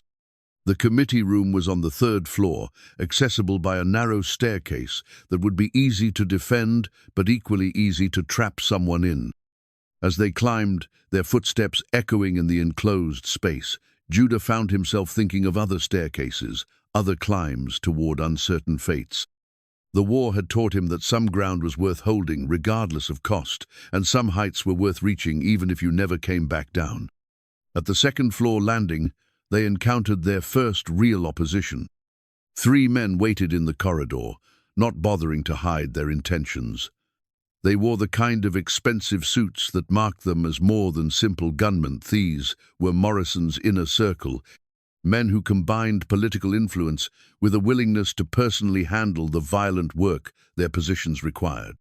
"That's far enough," the leader said, his voice cultured but carrying an edge of absolute authority.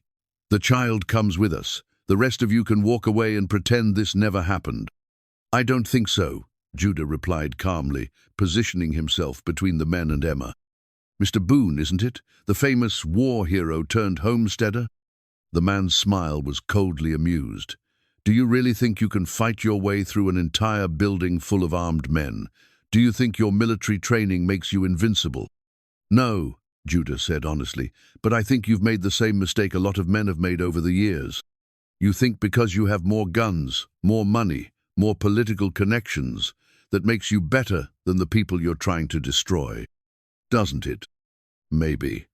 But there's one thing you don't have that we do. And what's that?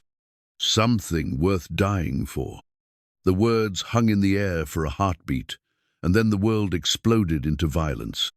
Judah's first shot took the leader center mass, the heavy Colt roaring in the confined space like thunder. Bradford's gun spoke almost simultaneously, dropping the second man before he could clear leather. But the third gunman was faster than his companions, and his bullet took Bradford in the shoulder, spinning the marshal around and sending him crashing into the wall. Willa Mae's derringer barked twice, the small weapon loud as a cannon in the narrow corridor. Her shots went wide, but they forced the remaining gunman to dive for cover, giving Judah the second he needed to line up his next shot. When the echoes faded, 3 men lay dead in the courthouse corridor, and the smell of gunpowder hung in the air like incense at a funeral for innocence. "Bradford?" Judah called.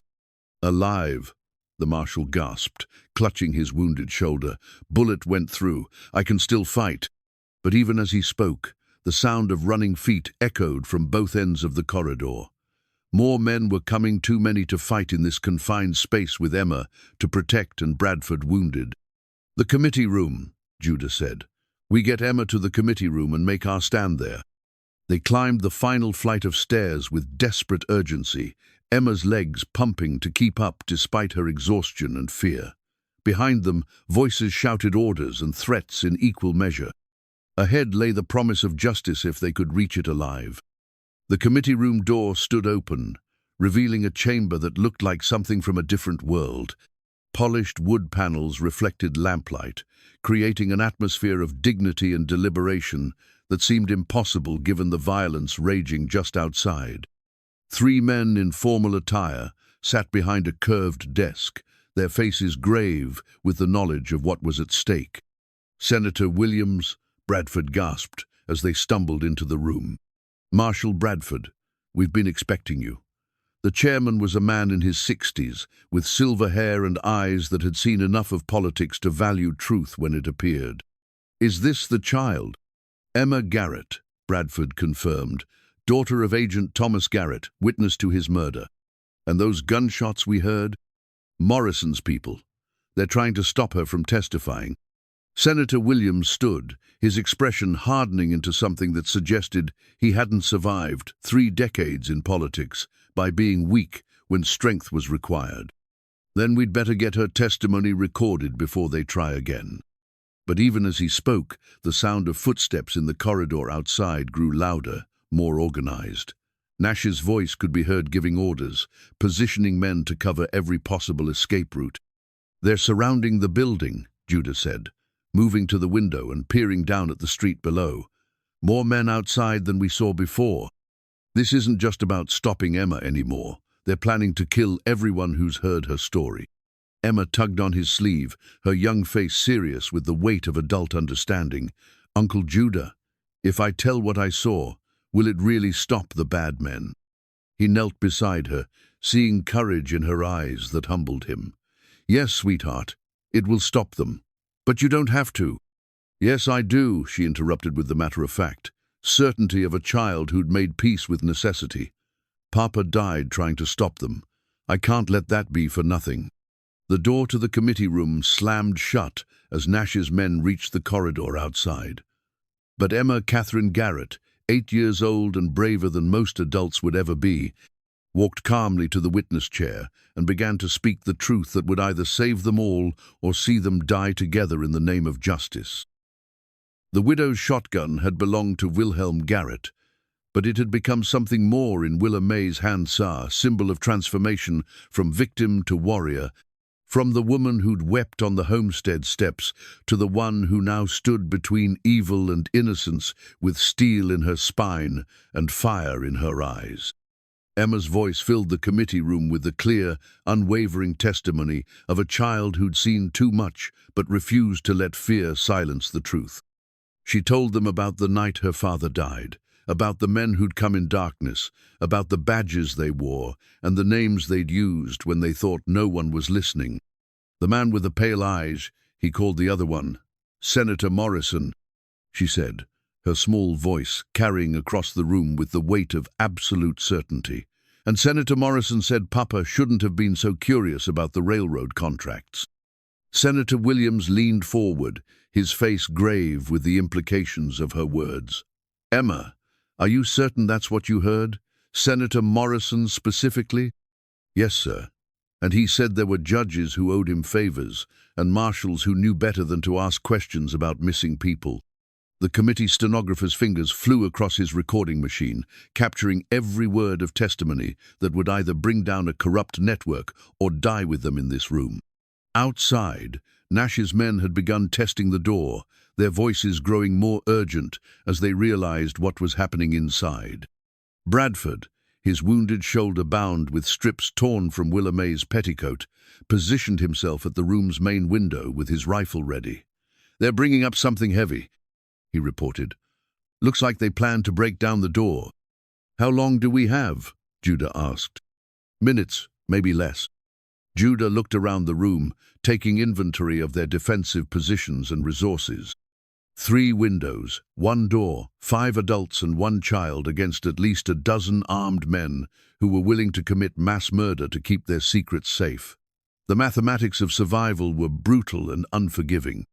But mathematics didn't account for the human spirit, for the refusal to surrender in the face of impossible odds.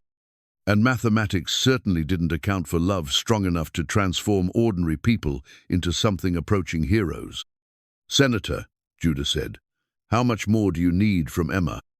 "Every detail she can remember. Names, dates, specific conversations. This testimony is the key to bringing down the entire network, but only if it's complete. Then she keeps talking, and we keep them out." Judah checked his weapons one final time, the familiar ritual steadying his nerves. "Willa May, I need you at the side window with that shotgun." "Bradford, you take the door. I'll cover the main window." Emma continued her testimony, even as the sounds of violence grew closer, her young voice a thread of innocence running through the gathering darkness.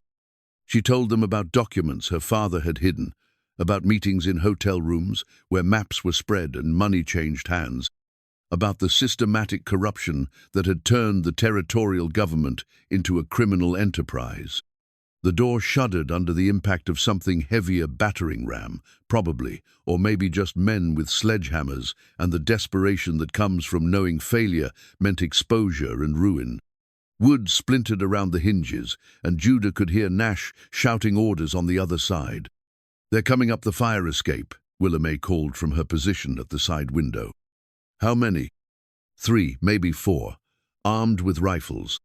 The glass exploded inward as gunfire erupted from the fire escape, bullets chewing splinters from the wooden panels behind the committee desk. Senator Williams and his colleagues dove for cover, But the stenographer kept working, his machine clicking steadily as Emma's testimony continued, despite the chaos surrounding them.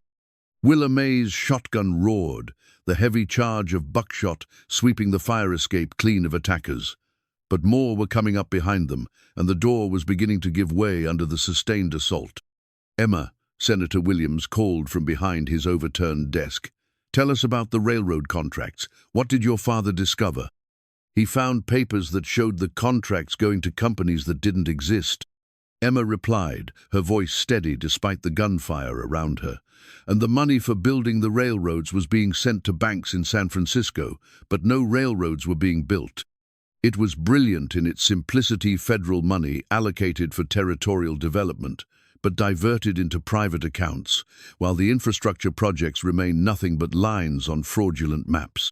Millions of dollars stolen from a nation trying to rebuild after war, with the blessing of officials who were supposed to be servants of the people."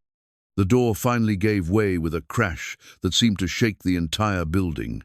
Nash appeared in the opening like something from a nightmare, his pale eyes blazing with fury and his gun already firing.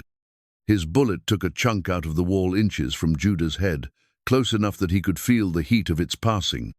Judah's return shot was more accurate, catching Nash in the chest and spinning him around.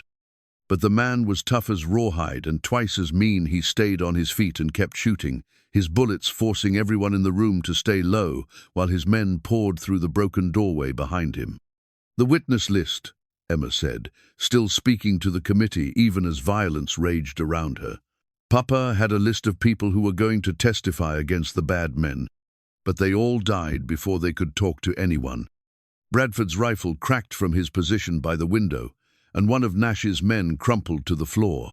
But return fire from the corridor caught the marshal in the leg, and he went down hard, blood spreading across the polished wooden floor.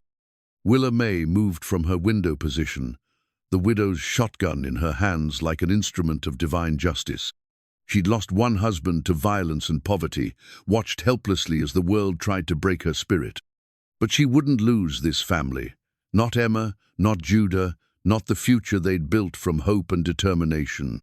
Nash saw her coming and turned his gun in her direction, his pale eyes fixed on her face with murderous intent.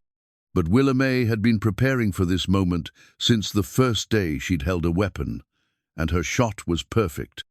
The heavy charge of buckshot took Nash center mass, lifting him off his feet and sending him crashing backward into the corridor. His pale eyes went wide with surprise, then clouded with the realization that his long career of violence and intimidation was finally over. With their leader dead, Nash's remaining men seemed to lose their coordination.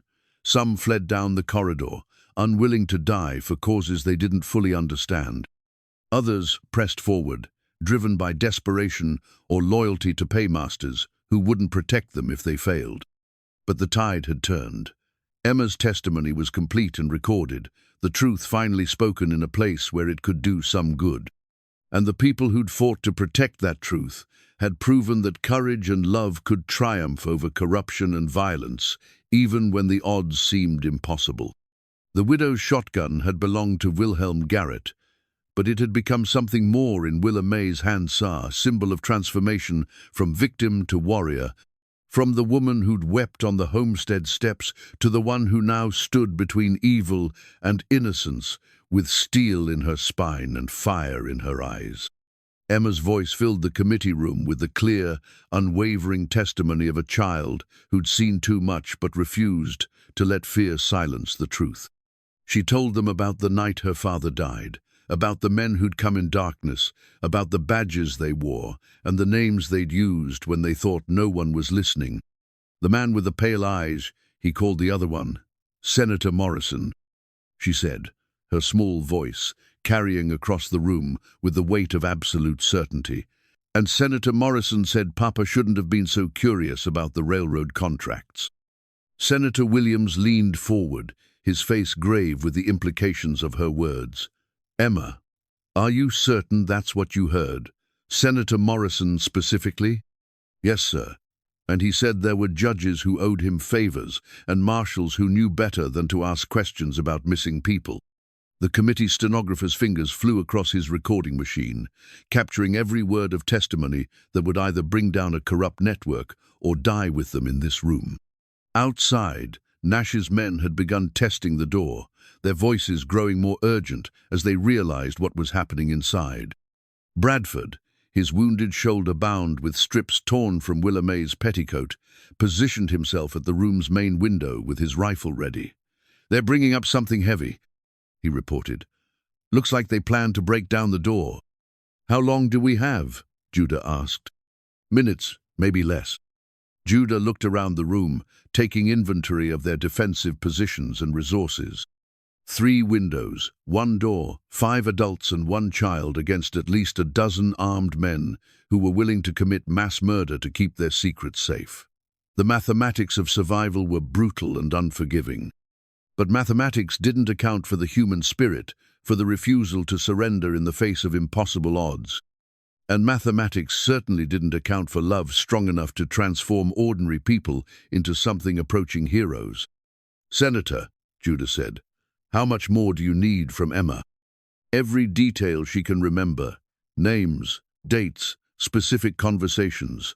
This testimony is the key to bringing down the entire network, but only if it's complete. Then she keeps talking, and we keep them out." Judah checked his weapons one final time, the familiar ritual steadying his nerves.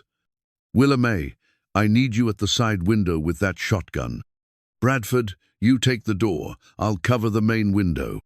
Emma continued her testimony, even as the sounds of violence grew closer, her young voice a thread of innocence running through the gathering darkness.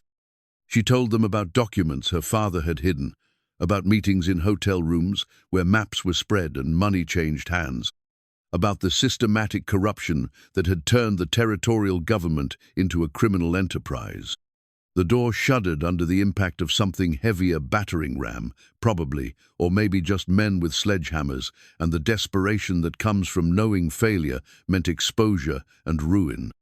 Wood splintered around the hinges, and Judah could hear Nash shouting orders on the other side. "They're coming up the fire escape," Willa May called from her position at the side window. "How many?"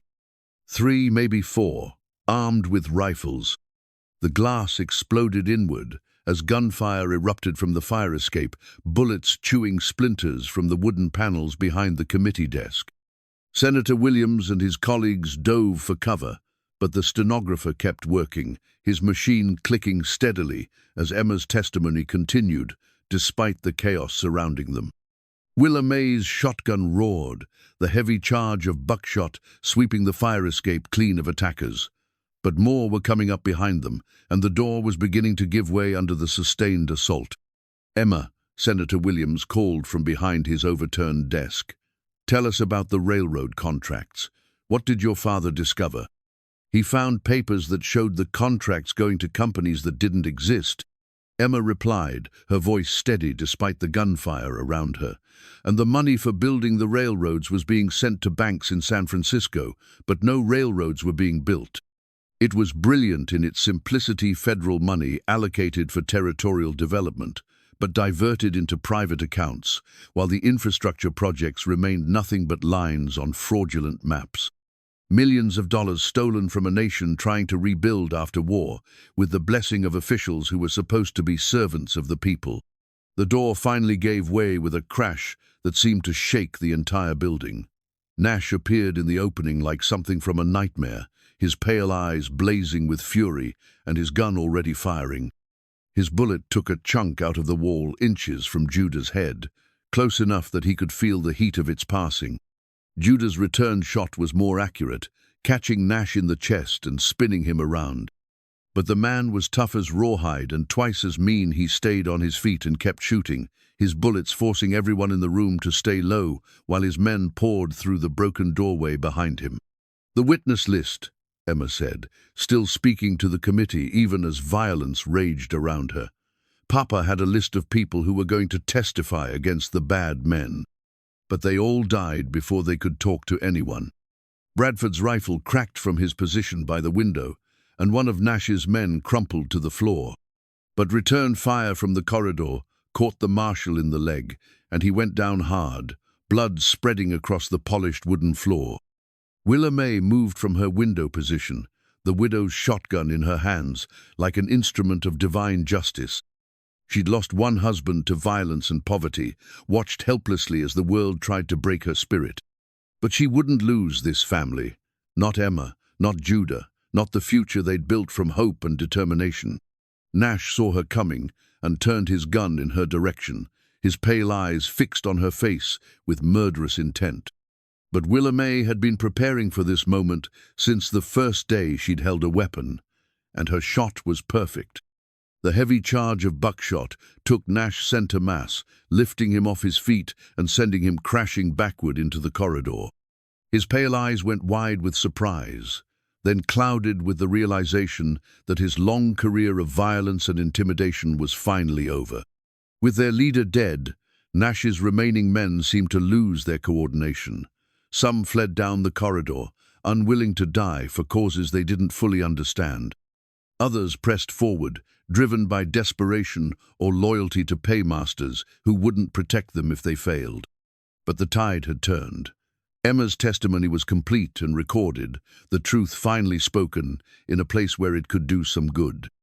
And the people who'd fought to protect that truth had proven that courage and love could triumph over corruption and violence, even when the odds seemed impossible. The gunfire gradually faded as the last of Nash's men either fled or fell. In the sudden silence, Emma's voice could be heard clearly for the first time in minutes, still answering Senator Williams' questions with the patient determination of a child who understood that some things were worth any sacrifice. "Is there anything else you remember, Emma?" the senator asked gently. "Any other names or places that might help us find the rest of the people involved?" Emma nodded solemnly, clutching her wooden doll as she spoke the final words that would bring justice for her father and safety for her new family. "Papa said the man in charge lived in a big house in San Francisco, and his name was Governor Henley. He said Governor Henley was the one who decided which people lived and which people died." The stenographer's machine clicked one final time, recording the testimony that would topple a criminal empire and restore some measure of justice to a territory that had been poisoned by corruption. Outside, the sound of federal reinforcements could be heard securing the building, arriving too late for the battle, but just in time to clean up the aftermath. Senator Williams stood slowly, his formal clothes rumpled, but his dignity intact. "Miss Garrett, you are the bravest young lady I have ever had the honor to meet. Your father would be very proud of you." Emma smiled then, the expression transforming her serious little face into something radiant with hope. "Can we go home now, Uncle Judah? Can we plant that garden?" Judah looked at Willa May, seeing his own exhausted joy reflected in her eyes. They'd survived the impossible, protected what mattered most, and earned the right to build something beautiful from the ashes of everything they'd lost. "Yes, sweetheart," he said, lifting Emma into his arms while Willa May pressed close against his side. "We can go home." The new wedding ring that Judah crafted from his father's silver caught the morning light like a promise made manifest, its simple band reflecting both the sunrise and the hope that had carried them through the darkest valley of their lives. He'd worked on it during the long evenings of Emma's recovery, his large hands surprisingly gentle as they shaped the precious metal into something that would symbolize not just marriage, but the triumph of love over fear, of family over loneliness. 3 months had passed since the Denver courthouse, 3 months of testimony and trials, of corrupt officials being led away in chains, while good men stepped forward to fill the void they'd left behind. Senator Morrison was awaiting execution in a federal prison, Governor Henley had fled to Mexico with what remained of his stolen wealth, and the territorial government was slowly, carefully being rebuilt with oversight from Washington. Emma's nightmares had faded with time, and the patient love of people who understood that healing sometimes took longer than the wounds that required it. She'd grown taller in those months, stronger, her laughter more frequent and her smiles less shadowed by memories of violence and loss. The wooden doll her father had given her still accompanied her everywhere, but now it was a companion in play rather than a talisman against terror. The homestead had been transformed as well. What they'd fled in desperate haste had become a place of peace and plenty under Willa May's gentle guidance and Judah's steady labor. The roof was whole again, the fences mended, the barn filled with livestock purchased with the reward money the federal government had paid for information, leading to the conviction of the corruption network. But it was the garden that spoke most eloquently of their transformation, from survivors to a family building something lasting. Where weeds had once grown wild, rows of vegetables now stretched toward the horizon, corn and beans and squash planted in the traditional manner, tomatoes heavy on their vines, herbs that filled the air with their fragrance. And everywhere among the practical plants, flowers bloomed in glorious profusion, roses for remembrance, lavender for devotion, sweet peas climbing the fence posts, just as Sarah Boone had grown them 40 years before.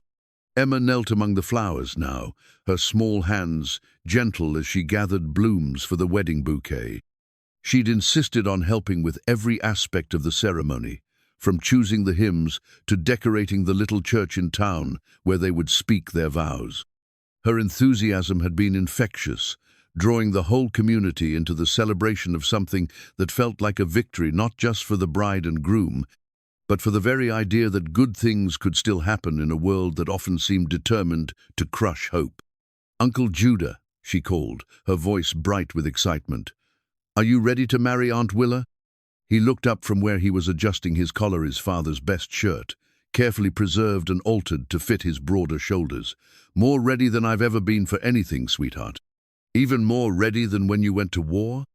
The question was innocent, but it carried weight that made Judah pause in his preparations. The war had been about duty and country and abstract concepts of right and wrong. This was about something far more personal and infinitely more precious: the choice to build rather than destroy, to stay rather than wander, to love rather than merely survive. "Much more ready," he said honestly. "The war was something I had to do. This is something I want to do." Emma nodded, as if this made perfect sense, then returned to her flower gathering with the serious concentration of a child entrusted with an important task. Watching her, Judah felt the familiar miracle of gratitude wash over him, not just for her safety, but for the way she'd transformed their lives simply by existing, by needing protection, by believing that adults could be trusted to keep their promises. From the house came the sound of women's voices, Willa May and Martha Henley, who'd become an unlikely but devoted friend, putting the finishing touches on the wedding dress that had been sewn from fabric, ordered specially from St. Louis. It was simple but elegant, cream-colored silk with pearl buttons and lace at the collar, the kind of dress a woman might wear to start a new life with a man who'd proven himself worthy of her trust. Tom Fletcher appeared around the corner of the house, leading 2 horses decorated with ribbons and wildflowers. He'd volunteered to serve as Judah's best man, claiming it was the least he could do for the man who'd helped save their town from corruption and violence. But Judah suspected the older man simply understood the importance of witnessing moments when good things happened to people who deserved them. "Horses are ready," Fletcher announced. "Church is ready. Half the county's ready. Only question now is whether the groom's ready." "He's been ready for weeks," Emma piped up from her position among the flowers. "He keeps looking at Aunt Willa like she might disappear if he blinks too hard." The observation was uncomfortably accurate, and Judah felt heat rise in his cheeks. But it was true. After a lifetime of losing things he cared about, he sometimes found it hard to believe that happiness could be permanent, that love could be trusted to endure.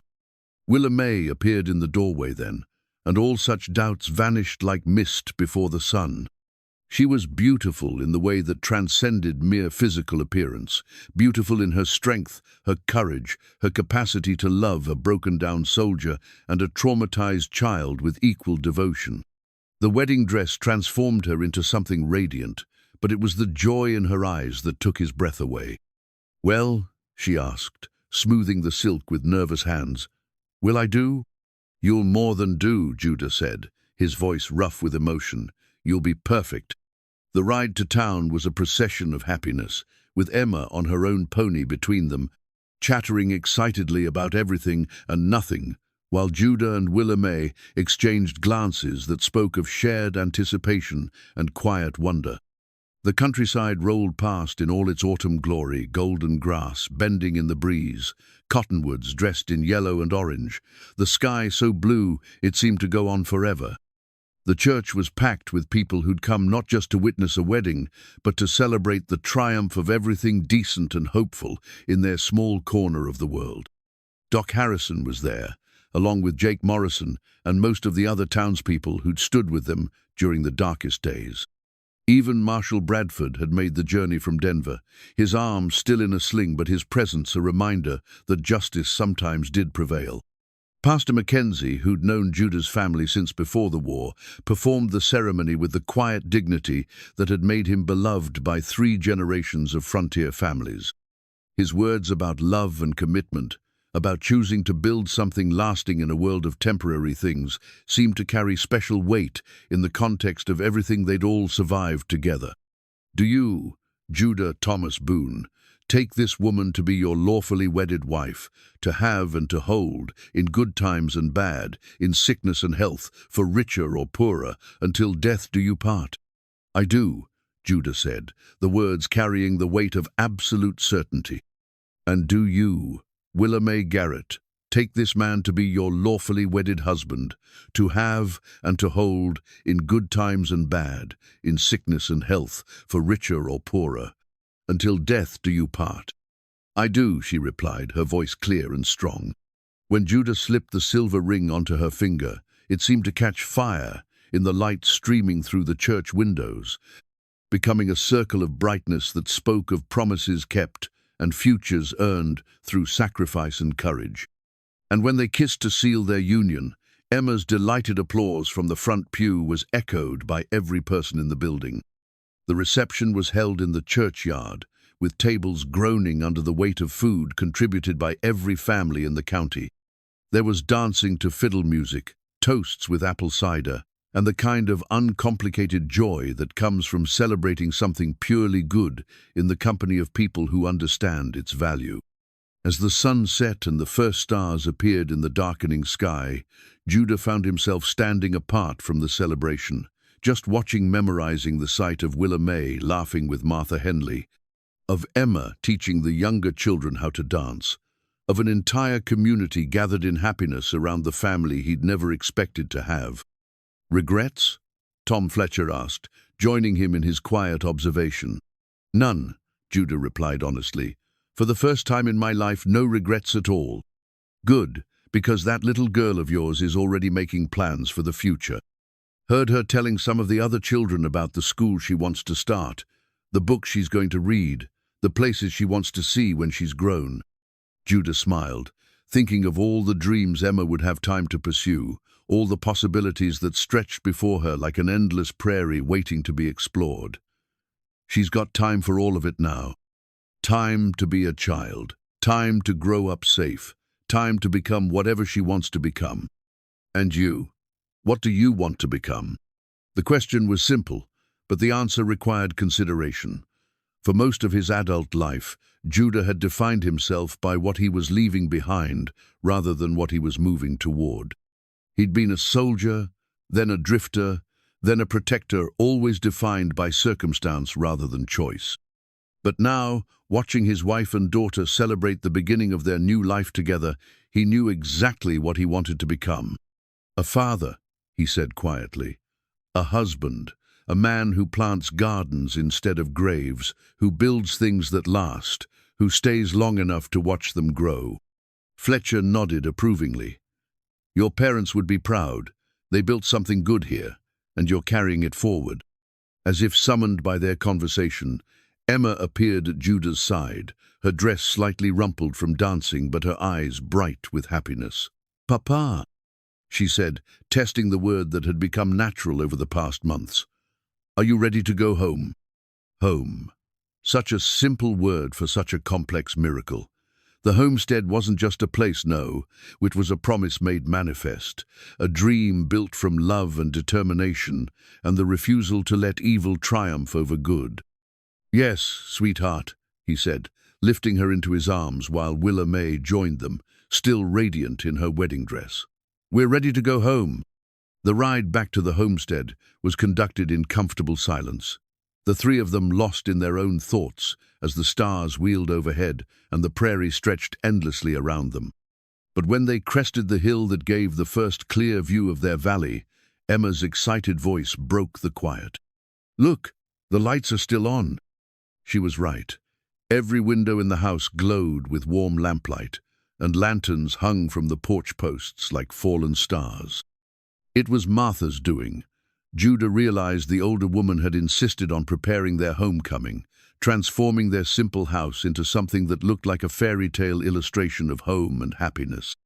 As they approached the front porch where this story had begun, Judah remembered the evening when he'd first seen Willa May crying on his steps, the moment when words he'd never expected to speak had changed everything.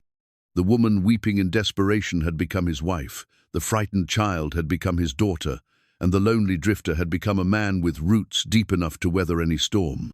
"When I saw you crying on my stairs," he said softly, the words carrying all the weight of prophecy fulfilled, "I knew I was going to marry you."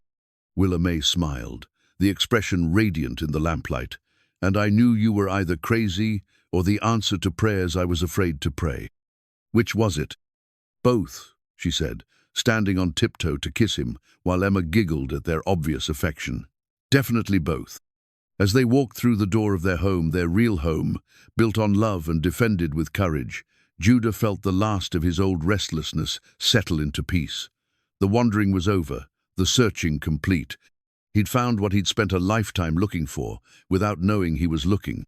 He'd found family, he'd found home. He'd found love strong enough to transform two broken souls and one frightened child into something that could face any future together. And tomorrow, they'd wake up and start building that future, one day at a time, in the garden they'd planted where his mother's flowers once grew.